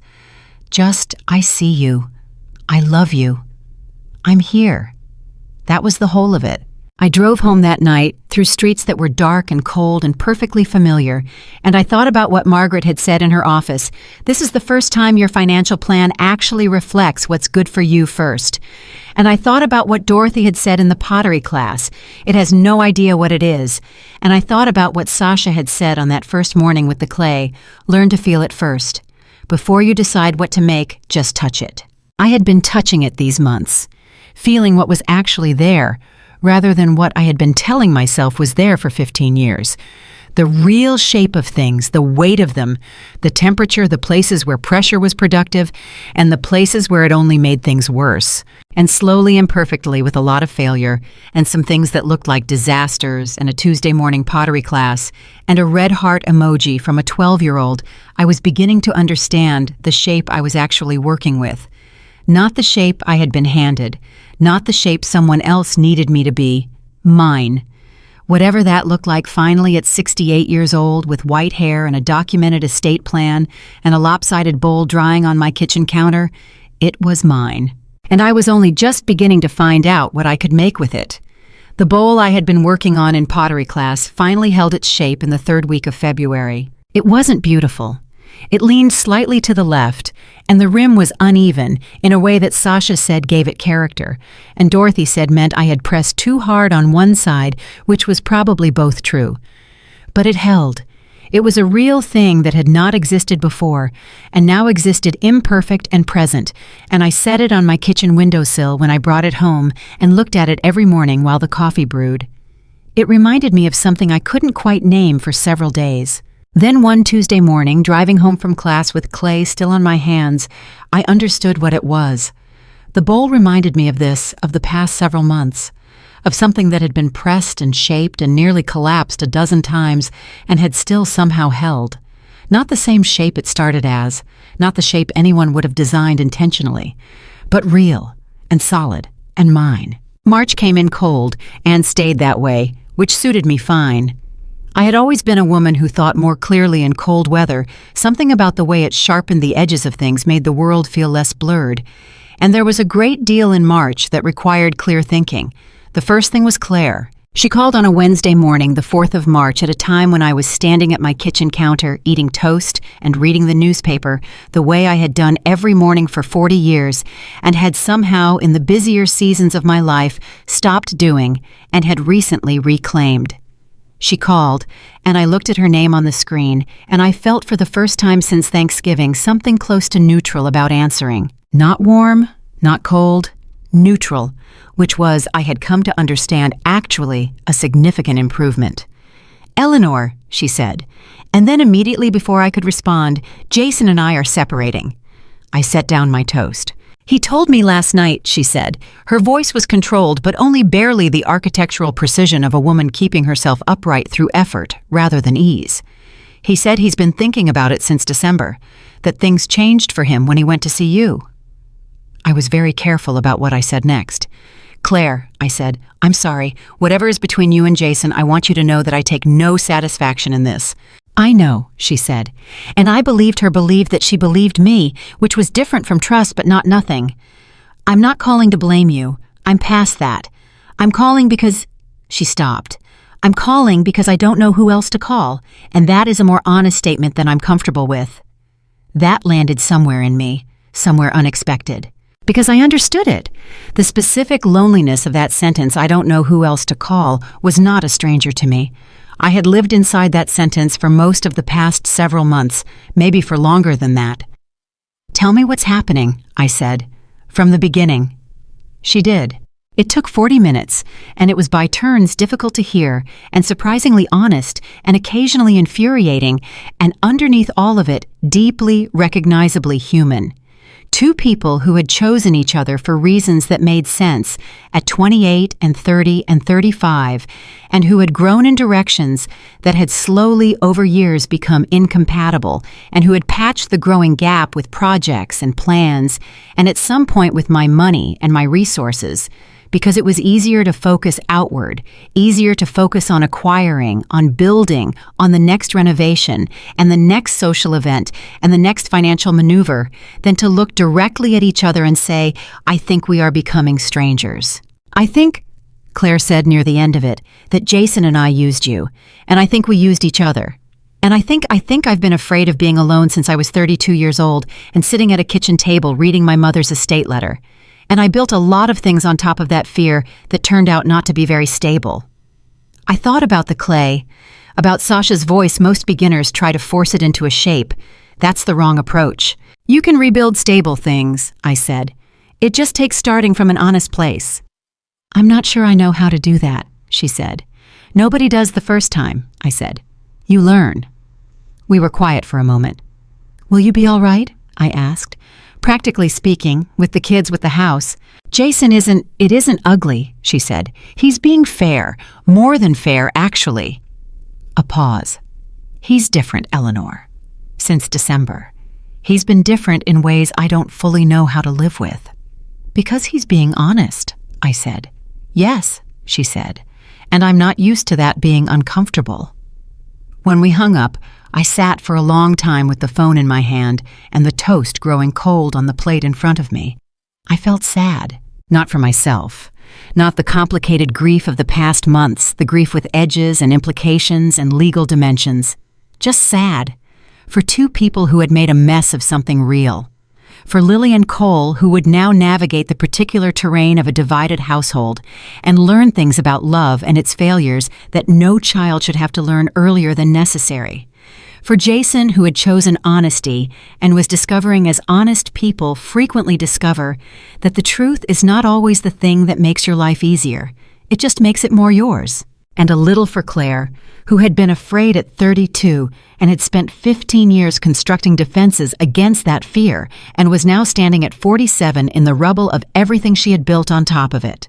Fear does that. It is the most expensive architect. That afternoon I called Jason. He answered on the first ring, which told me he had been expecting it. "You talked to Claire," he said. "She called me," I said, "this morning.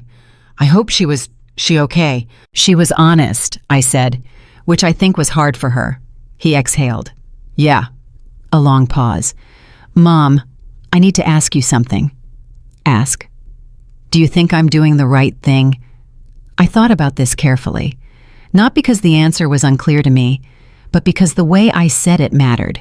Because this was one of those moments where the difference between being a mother and being a crutch was extremely thin, and I needed to stay on the right side of it. "I think," I said slowly, "that you're the only person who can answer that. I think you've been making decisions in the last 3 months that come from a place I recognize a more honest place than I've seen from you in years. And I think that whatever you've decided it for real reasons, not because something was convenient or because someone told you to." "That's not quite an answer," he said. "No," I agreed. "It's not, because it's not my answer to give." A pause. Then fair enough. "Are the kids all right?" I asked. "Cole cried," he said. "Lily didn't. She just got very quiet and asked very specific questions about logistics, who was going where, what the schedule would be, whether they'd have to change schools. She was so composed. It worried me more than Cole's crying." "I'll call her," I said. "Please," he said. "She respects you. She'll talk to you in ways she won't talk to us right now." I called Lily that evening after dinner, and she picked up on the second ring with a simple, "Hi, Grandma," that managed to carry about 17 different emotions in 3 syllables. "How are you doing?" I asked. "I'm fine," she said. "Lily." A beat. "I'm not fine, but I'm going to be fine. Those are different things." "They are," I said. "You're right." "Did you know," she asked, "that they were going to separate?" "No," I said. "Not until this morning." "Do you think it's—" She stopped, started again. I keep trying to figure out whose fault it is, because if it's someone's fault, then maybe there's something that could have been done differently. But Dad says it's not about fault, and Mom says it's complicated, and neither of those answers actually helps. "No," I said, "they don't." "What would help?" she asked, and the directness of it, the 16-year-old's refusal to accept vague comfort, the demand for something real, hit me somewhere clean and precise. "Honestly," I said, "right now, probably nothing. Right now you're just in it, and the only thing you can do in the middle of something is stay present and ask for what you need and try not to decide permanently how you feel about things until you have more information than you have right now." She was quiet for a moment. "Grandma," she said, "when everything happened with you and Dad and the Thanksgiving stuff, were you scared?"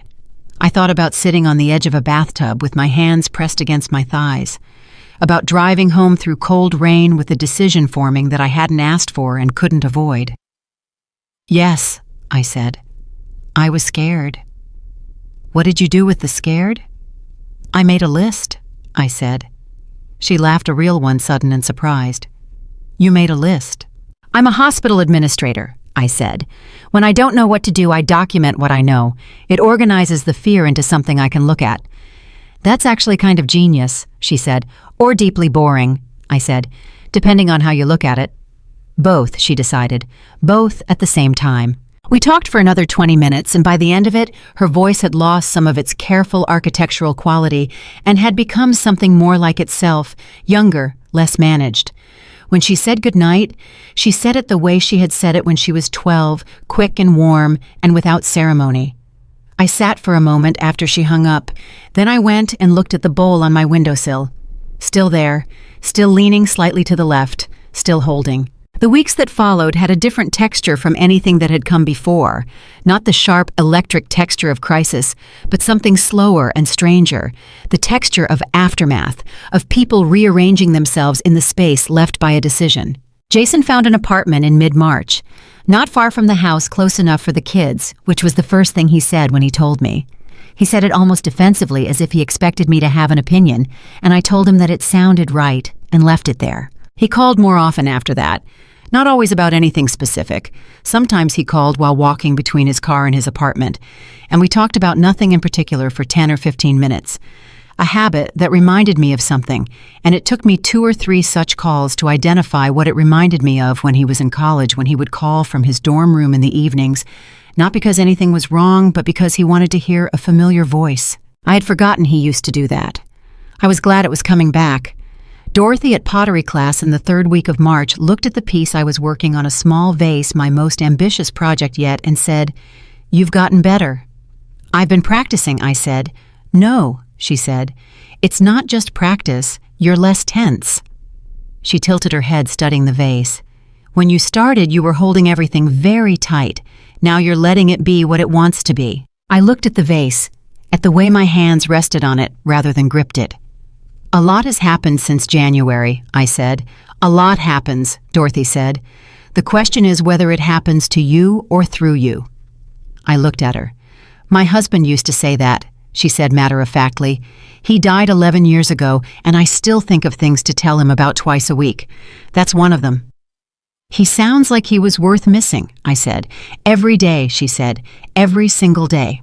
We went back to our clay. The big twist of this particular chapter of my life arrived not with fanfare, but with a phone call on a Saturday morning in late March from a number I didn't recognize. I almost didn't answer.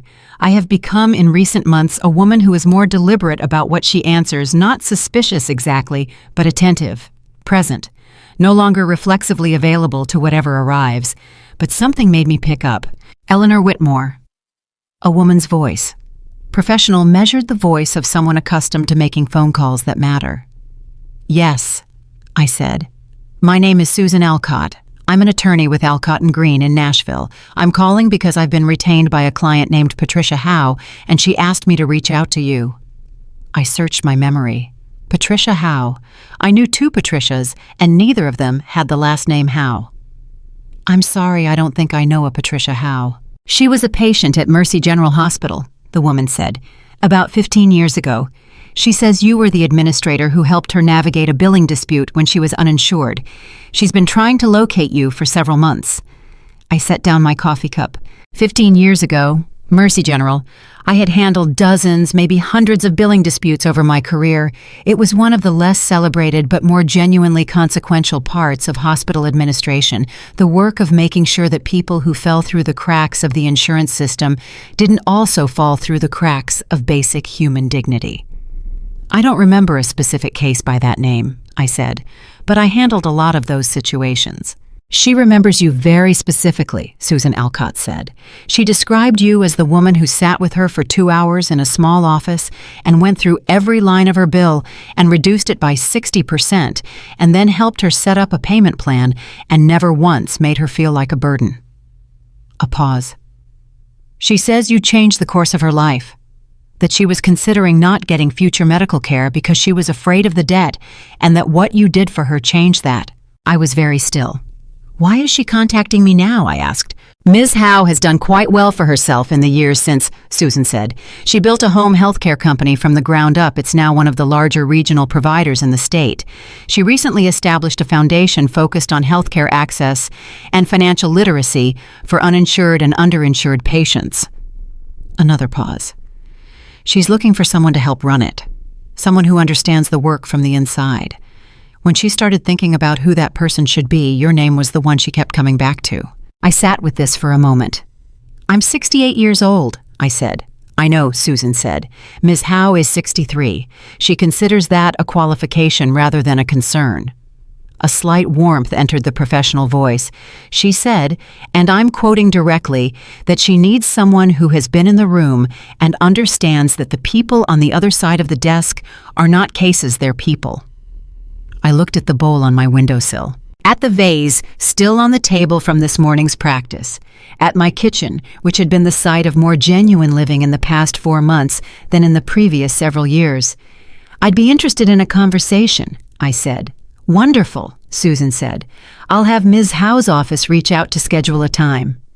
When I hung up, I sat very still for a full minute.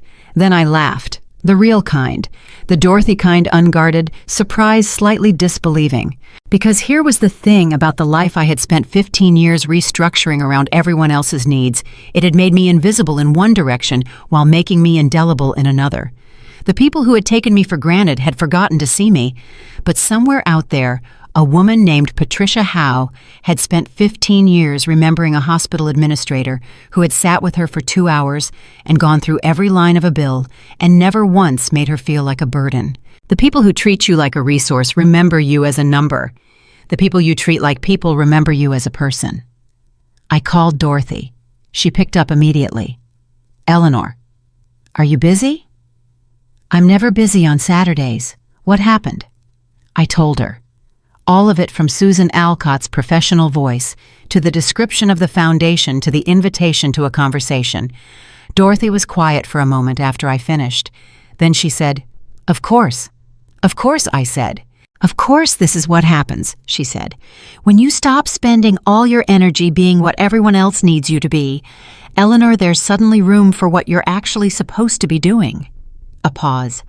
"Which apparently is running a healthcare foundation, which, if I think about it, is the most you thing I have ever heard." I laughed again. "Go to the meeting," she said. "Wear the blue jacket. You look formidable in the blue jacket." "I don't own a blue jacket," I said. "Then buy one," she said. "You can afford it now that you've stopped funding other people's kitchen renovations." The meeting with Patricia Howe was 2 weeks later on a Thursday morning in early April in an office building downtown. I wore a gray jacket, not a blue one, but it was a good jacket, and I held myself straight in it the way my mother had always told me. Shoulders back, chin level, the body language of a woman who is not waiting to be acknowledged, but has already acknowledged herself. Patricia Howe was a small woman with sharp eyes and a handshake that told you exactly who you were dealing with before she said a word. She looked at me across the table and said, "I have been thinking about you for 15 years.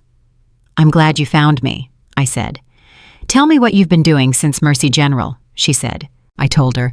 Not the sanitized version, not the professional resume version, but the real one, the double shifts and the raising Jason, and the years of restructuring my life around other people's needs, and the Thanksgiving and the wooden box, and the legal pad with the numbers on it, and the Tuesday pottery class. I told her in the direct, unadorned way that I had learned slowly over the past 4 months was the only way worth talking. She listened without interrupting. When I finished, she looked at me for a moment. "You know what I hear in that story," she said. "What, someone who knows exactly what it costs to give everything to people who don't see you," she said. "And someone who figured out later than she should have, but not too late, that the seeing starts with yourself." She leaned forward slightly. "That's the person I want running this foundation, not because of your resume, which is excellent, because of that." I looked at her. "You built a company," I said. "You know what it costs." "I do," she said. "My first husband thought my business was a hobby. My business disagreed with him." A small, dry smile. "We are no longer married." I understood in that moment that this woman and I were going to get along. We talked for 2 hours. By the end of it, nothing was decided officially. There were processes, a board to consult, a formal proposal to consider, but something had been established that was clearer than a contract, a recognition. 2 women in their 60s who had learned the same lesson through different curricula, sitting across a table, understanding each other without having to explain themselves. I drove home with the windows cracked slightly, even though it was still cool because I needed the air. I needed to feel the physical reality of the world while I processed what had just happened. Something was beginning. Not beginning again, not a return to anything previous. Something genuinely new. A thing that had not existed before this particular sequence of events, before Thanksgiving and the hallway and the wooden box and Margaret's office and the pottery class and Lily's phone calls and Cole's science fair and Jason's early morning visit and Claire's honest broken phone call and Dorothy's husband's words about things happening through you rather than to you. Something that could only exist because of all of that. I got home and went directly to my kitchen and stood for a moment looking at the bowl on the windowsill, the lopsided, character-filled, absolutely real bowl that had not existed in January and now did. I picked up my phone. I called Jason. "Mom," he answered quickly. "Everything okay?" "Everything is very okay," I said. "I want to tell you about something that happened today." I heard him settle into something, a chair, maybe the sound of a person making room to listen. "Tell me." So I did. And when I finished, there was a pause, and then Jason said something that I had not heard from him in more years than I wanted to count. He said, "Mom, I am so proud of you." Not that's great or good for you, or the polite social affirmations of a man performing adequate sonness. He said, "I am so proud of you," in the voice of someone who meant it past the moment of saying it, in the voice of the boy with the bloody knee and the serious dark eyes who had once decided he was too old to cry and had been for a while wrong about that. "Thank you," I said. "Do you think you'll take it?" he asked. "I think I'll go back and have more conversations," I said. "I'm not in a hurry. I want to understand what it would actually mean before I say yes to anything." "That sounds like you," he said. "Does it?" I said. Because a year ago I said yes to things before I understood what they actually meant. He was quiet for a moment. "Yeah," he said. "That's fair." Another pause. "I'm glad you're different now. I know that might be a strange thing for me to say given how the change happened." "It's not strange," I said. "It's honest. I'm working on that," he said. "I know," I said. "I can tell." After we hung up, I stood in the kitchen for a moment longer. Then I did something small and deliberate and entirely for myself. I took the bowl from the windowsill. I carried it to the dining room table, the real table, the one I ate at alone most evenings with a book propped open, and I set it in the center. I filled it with 3 oranges from the fruit bowl on the counter. It held them perfectly, imperfect, leaning slightly left, uneven at the rim, holding perfectly. I stood back and looked at it. This was the thing nobody told you about the life you built after the one you thought you had fell apart. It was smaller sometimes than what came before, quieter, less populated by the noise of other people's needs filling up every available space. But it was real in a way the previous one hadn't been. And it was mine in a way nothing had been mine in 15 years. I went and sat at the table and looked at the bowl with its 3 oranges, and I thought, this is enough. This is more than enough. This is in fact everything, not in spite of the emptiness around it, but because of the emptiness, because the emptiness was mine too. Chosen, deliberate, the space I had cleared for something true to grow. My phone buzzed. A text from Lily Dad told me about the foundation thing. Grandma, that is literally the coolest thing I've ever heard. You're like a main character. I smiled. Then beneath it from Cole, Grandma, when you run the foundation, can I do my next science project with you? I want to study access to healthy food in low-income areas. I looked at those 2 texts for a long moment. The kid who called me when things were hard. The kid who wanted to do his next science project on food access. Both of them reaching toward something real, toward work that mattered, toward the particular understanding that the world could be improved if you paid attention to the right things and were willing to show up. I thought I did not fail entirely. Whatever mistakes I made, whatever I taught my son by example that I shouldn't have, I did not fail entirely. Because these 2 children watching from the periphery of all of it had absorbed something worth keeping. I wrote back to Cole, I would love that. Let's talk soon. And to Lily, main character, energy only from here on out, sweetheart. I set down the phone. I looked at the bowl. I thought about what came next, not anxiously, not with the low-grade dread that had haunted the edges of my thinking for so many years, but with something that felt cautiously and genuinely like appetite. Something was coming, something I had made room for, and for the first time in a very long time, I could not wait to find out what it was.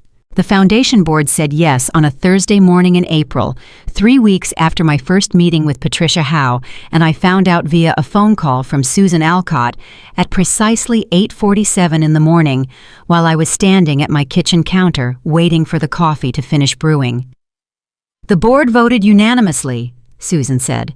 Patricia would like to move forward as soon as you're comfortable. I looked at the bowl on my dining room table, the 3 oranges still in it, the slight lean to the left.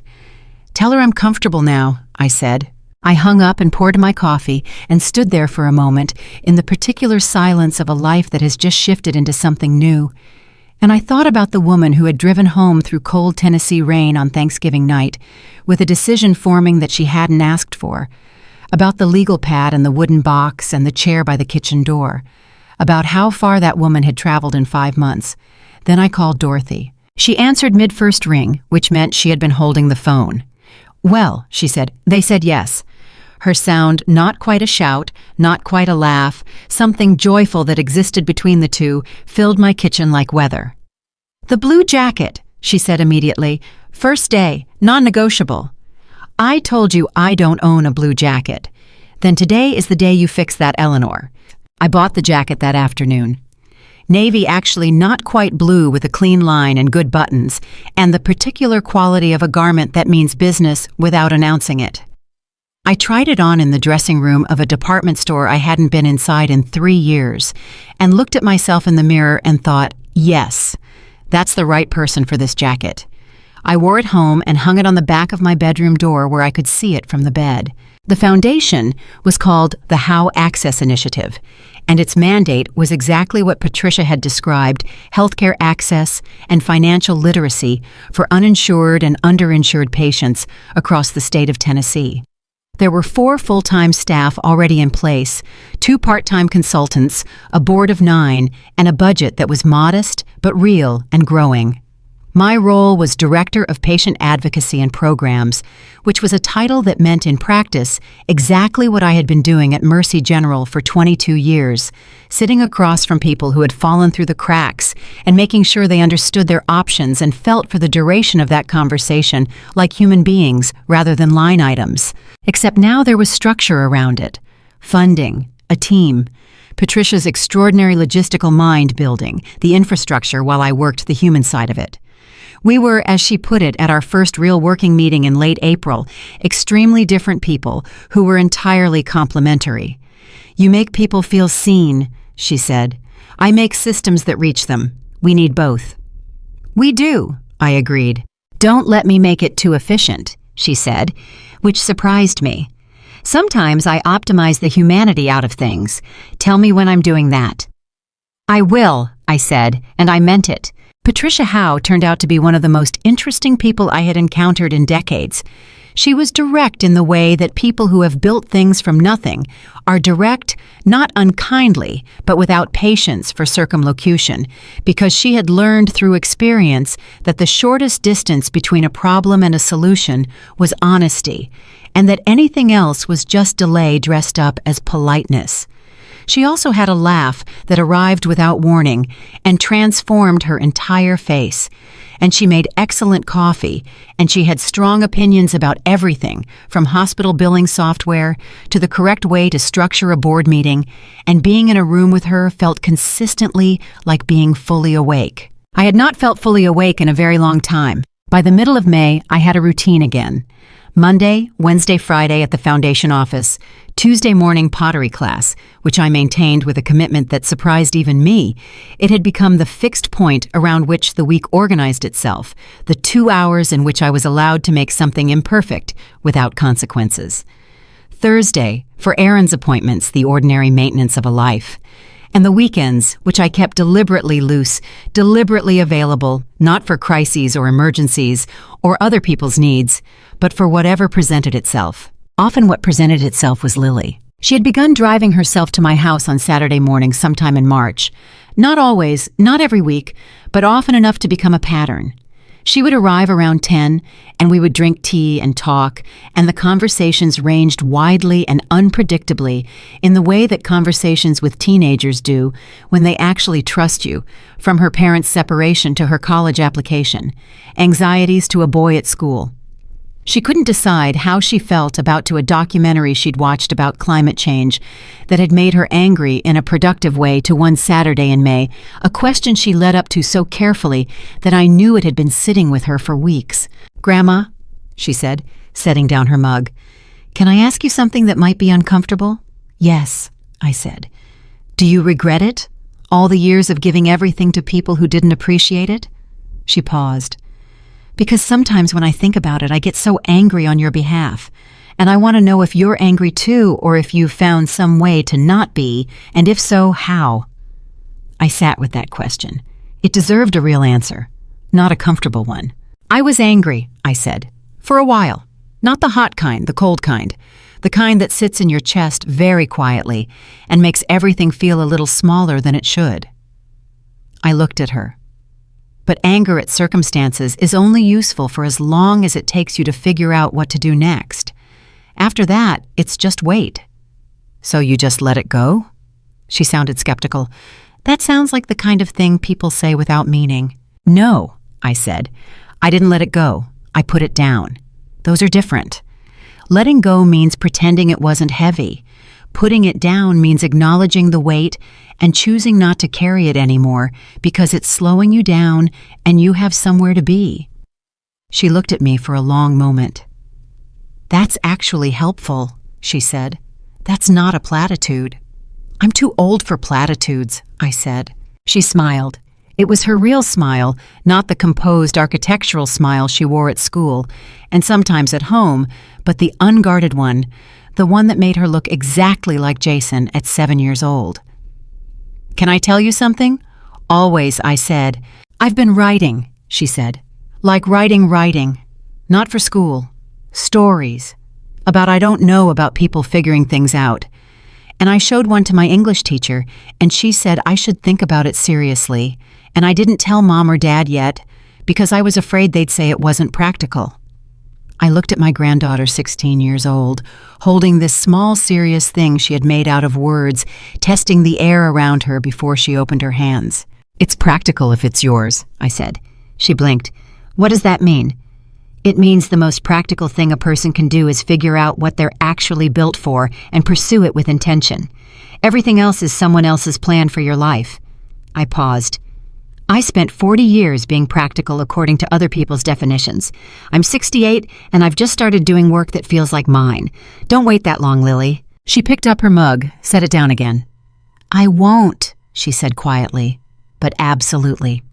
June arrived, and with it the particular heat of a Tennessee summer that I had always found both oppressive and clarifying, the kind of heat that strips away everything unnecessary, that makes you acutely aware of what you're willing to stay outside for.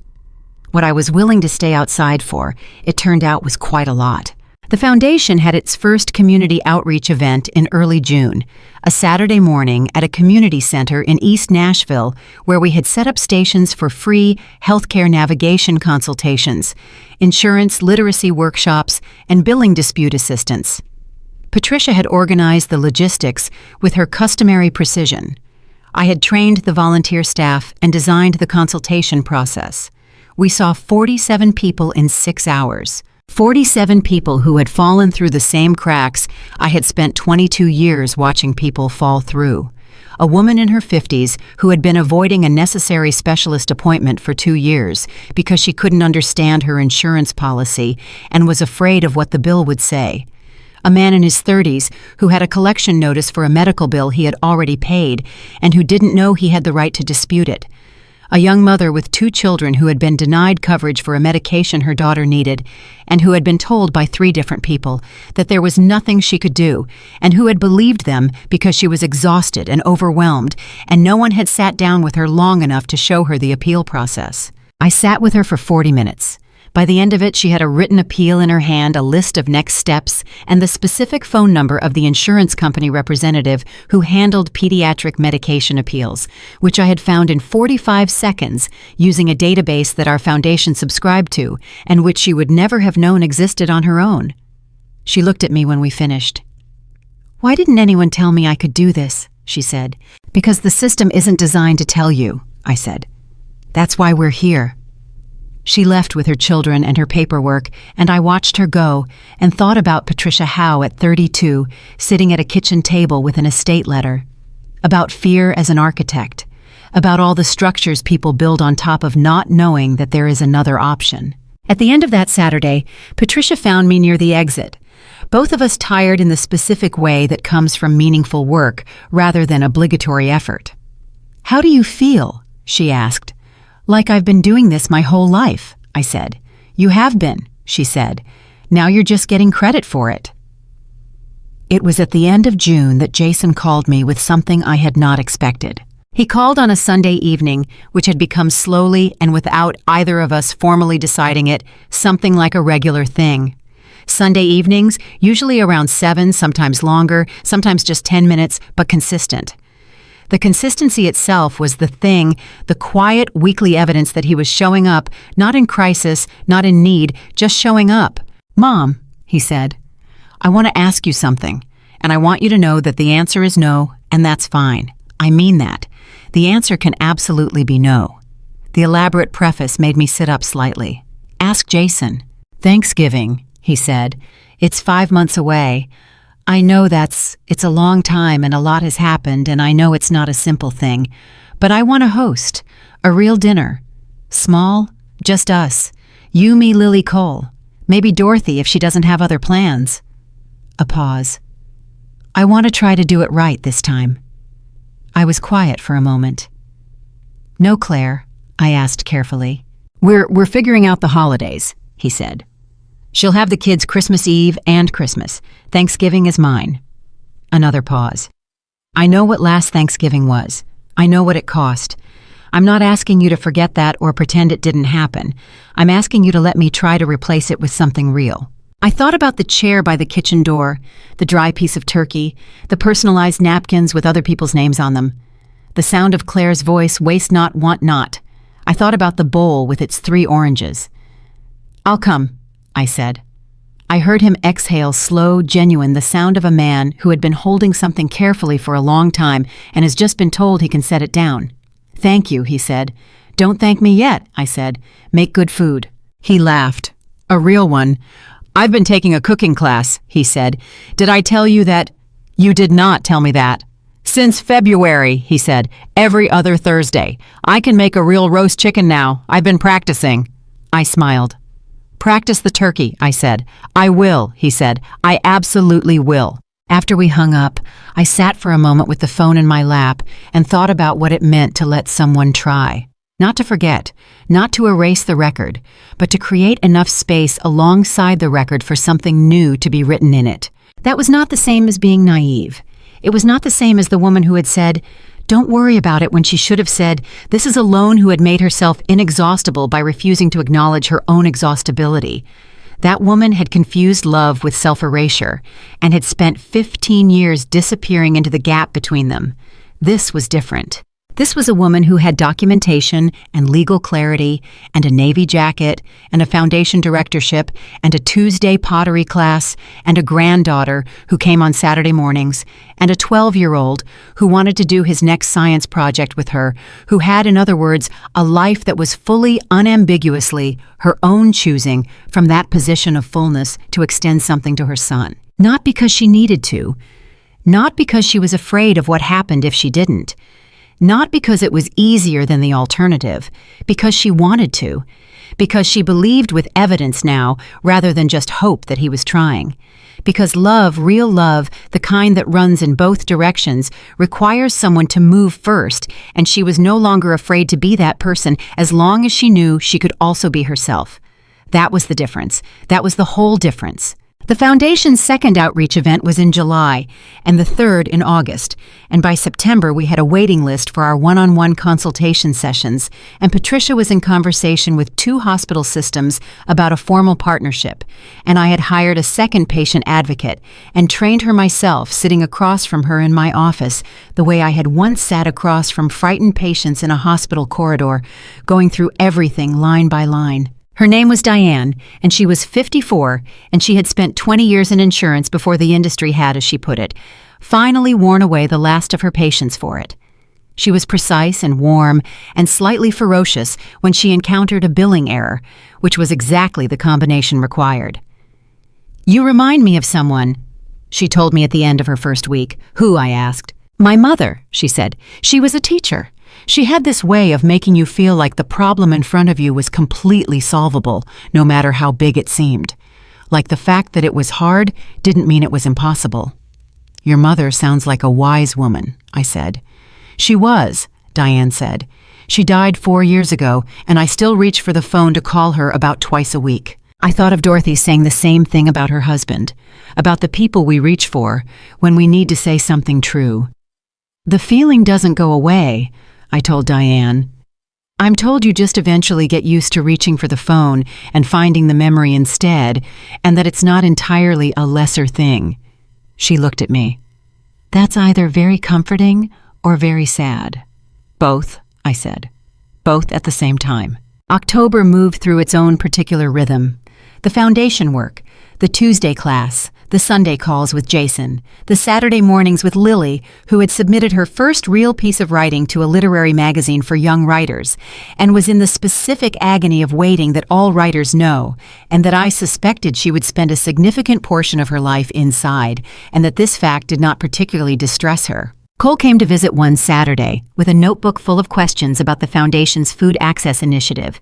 He had done preliminary research, organized it by topic, and wanted to understand the gap between food availability and nutritional literacy. He sat at my kitchen table with his notebook open and asked questions for 2 hours with the focused, earnest intensity of someone who intends to solve the problem rather than just understand it. He was 12 years old. I answered every question as seriously as it was asked. When he left, he hugged me the same way he had at the science fair without ceremony, completely, the hug of a child who has not yet learned to modulate how much he means it. "Grandma," he said against my shoulder. "Yes, I'm glad you didn't sign the papers." I pulled back and looked at him. "I heard more than they knew," he said simply, with the matter-of-fact tone of a child who has spent years being underestimated in proximity to adult conversations. "I'm glad you didn't." "Me too, honey," I said. "Me too." November came. The first week of November, I went back to Thomas Reed's office for a routine review of my estate documents, not because anything had changed, but because I had decided in the past year that annual reviews were simply part of responsible stewardship of one's own life. Thomas was, as always, precise and thorough, and at the end of the meeting he looked at me across his desk and said, "Eleanor, you look well." "I am well," I said. "Different from a year ago," he said. "A year ago, I was sitting in a bathtub at my son's house, pressing my hands against my thighs, trying to keep my heart from coming out of my chest," I said. He blinked. Lawyers are not often surprised, but he was briefly, genuinely surprised. "And now I'm the director of a healthcare foundation," I said. "And I'm hosting Thanksgiving dinner, and I make pottery on Tuesday mornings, and I have a granddaughter who might be a writer, and a grandson who might change the world. And I just had my annual physical, and my blood pressure is significantly better than it was a year ago." I paused. "So yes, well is the right word." He smiled. "A real one." "Good," he said simply. The Tuesday before Thanksgiving, I made my last pottery piece of the autumn session. Sasha had suggested we try something ambitious, a larger bowl more complex than anything I'd attempted before, with a wider mouth and a more deliberate curve to the base. It took the full 2 hours. At the end of class, Sasha came to look at it. She stood for a moment without speaking, which I had learned was her equivalent of high praise. "This is your best work," she said. "I've been practicing," I said. "It's not just practice," she said. "You made a decision about what this was going to be. Earlier in the year, you kept second-guessing yourself mid-piece. This one you just made."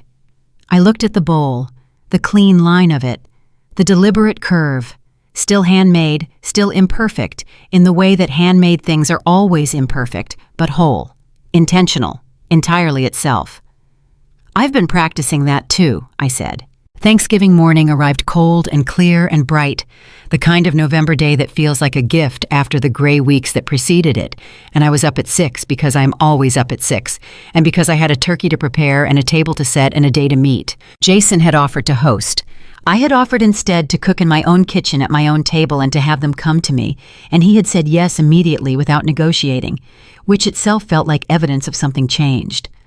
Dorothy arrived at 9 to help, because Dorothy does not wait to be asked, and because her contribution to any meal is primarily conversational and enormously valuable. "It smells right in here," she announced, walking in with a pie she'd made herself. "That's the turkey," I said. "No," she said, setting the pie down and looking at me with the directness of 11 years of friendship. "It's something else. It smells like you mean it."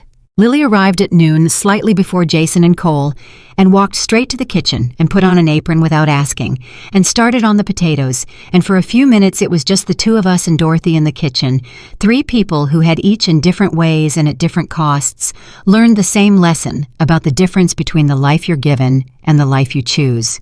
We didn't talk about any of that. We talked about the potatoes and whether Dorothy's pie needed more time and whether Cole would eat the green beans if we put enough butter on them. It was the best conversation I had in months. Jason knocked at 1 o'clock, didn't walk in, which was a small thing and not a small thing, and when I opened the door, he was standing there with flowers, and Cole beside him with a bottle of sparkling cider he'd chosen himself, and a handwritten card that said, in 12-year-old handwriting, "Grandma, thank you for being our home." I read it 3 times. Then I held the door open wide. "Come in," I said. "Both of you, come in." We sat down to dinner at 2 o'clock, 5 people at a table that could hold 8 plenty of room. Deliberately, no crowding, no chairs by the kitchen door. Everyone with a place, everyone with a full plate. Before we ate, Jason looked around the table and then looked at me. "Can I say something?" he asked. "Of course," I said. He took a breath. "I want to say thank you. Not for dinner, not for any specific thing, just for staying, for not for requiring more than I was giving, and for being patient enough to wait for me to understand why that was necessary." He paused. "And for teaching me, even when I wasn't paying attention, that love is a verb and not just a noun, that it's something you do, not just something you feel." The table was very quiet. Cole was looking at his father with an expression I wanted to keep the expression of a child who is watching his parents say a true thing and filing it away for the long future. Lily was looking at me. I looked back at her. "Let's eat," I said. And we did. The conversation at that table was the loudest and most ordinary and most beautiful thing I had experienced in years. Cole explained his evolving food access research with the passionate incomprehensibility of a scientist who has long since outpaced his audience and doesn't notice. Lily argued with Jason about something I didn't fully follow involving a movie and its historical accuracy, and Jason argued back in a way that was genuinely engaged rather than performatively indulgent, and they were both wrong about different things, and it was wonderful. Dorothy told a story about her late husband that made everyone laugh and then made everyone quiet in the way good stories do when they carry real love in them. I sat at my own table and ate the food I had cooked in my own kitchen and listened to the people I loved fill the room with their particular irreplaceable noise, and I felt something settle in me that had not been settled in a very long time. Not happiness as I had previously understood it, the fraught, effortful happiness of someone who has bent themselves into a shape they can't maintain and is waiting for the strain to show. Something quieter, something load-bearing, something that would still be there in the morning. After dinner, after Pie Dorothy's, which was excellent after Cole had wandered to the couch with his notebook, and Lily had helped me clear the table in comfortable, companionable silence, Jason found me in the kitchen. He stood in the doorway, the same doorway I had stood beside a year ago in someone else's house, with no place prepared for me, and he said, "Mom, I need to tell you something." "Tell me," I said. "I called a therapist," he said, 3 weeks ago. "I've been going weekly." A pause. "Not because things are bad, because I want to understand how things got the way they got so they don't get that way again." I looked at my son. "That is one of the best decisions you've made in 15 years, I said. He nodded. "I know." A beat. She asked me to describe my mother in 3 words. What I thought of first. "What did you say?" I asked. He smiled, and it was the smile from the parking lot, from the serious dark eyes from the boy who had decided he was too old to cry, and had been wrong and had eventually, 30 years later, found his way back to honesty. "Steady," he said, "and brave, and mine." I stood in my kitchen with my hands quiet at my sides, and my table cleared, and my people in the next room, and my life finally unambiguously, entirely my own, and I thought, yes, that's exactly right. Steady, brave, mine. Not a woman who had been taken for granted and learned not to be. Not a cautionary tale about what happens when you give too much. Not a lesson or a warning or a story about what family gets wrong, just Eleanor. Eleanor Whitmore, who had been invisible inside her own life for 15 years, and had chosen at 68 years old at a chair beside a kitchen door with a cold plate in front of her to be seen. To see herself first, and then require gently and firmly and with complete documentation that the people she loved follow her lead. Who had built something real out of the wreckage. Who had learned that a life shaped around other people's needs leaves no room for your own, and that making room is not selfishness. It is the most necessary act of self-preservation there is. That you cannot love well from empty. That the woman who gives everything away has nothing left to give and calls it devotion when what it actually is disappearing. I had stopped disappearing, and the life that had grown in the space. I cleared the foundation, the pottery, the navy jacket, the Saturday mornings with Lily the Sunday, calls with Jason the 12-year-old who wanted to change the world and thought I could help him, was more than I had known to ask for. It was the Thanksgiving I had always wanted. Not the performance, not the perfect table with the matching napkins and the borrowed warmth of a house full of people who didn't know my name. This, 5 people, ordinary noise, real food, a table where everyone had a place because everyone at it actually wanted to be there. I looked at the bowl on my counter, the good one, the autumn one, the one Sasha had said was my best work, and I thought, yes, this is what I was making all along. I just had to clear the table first.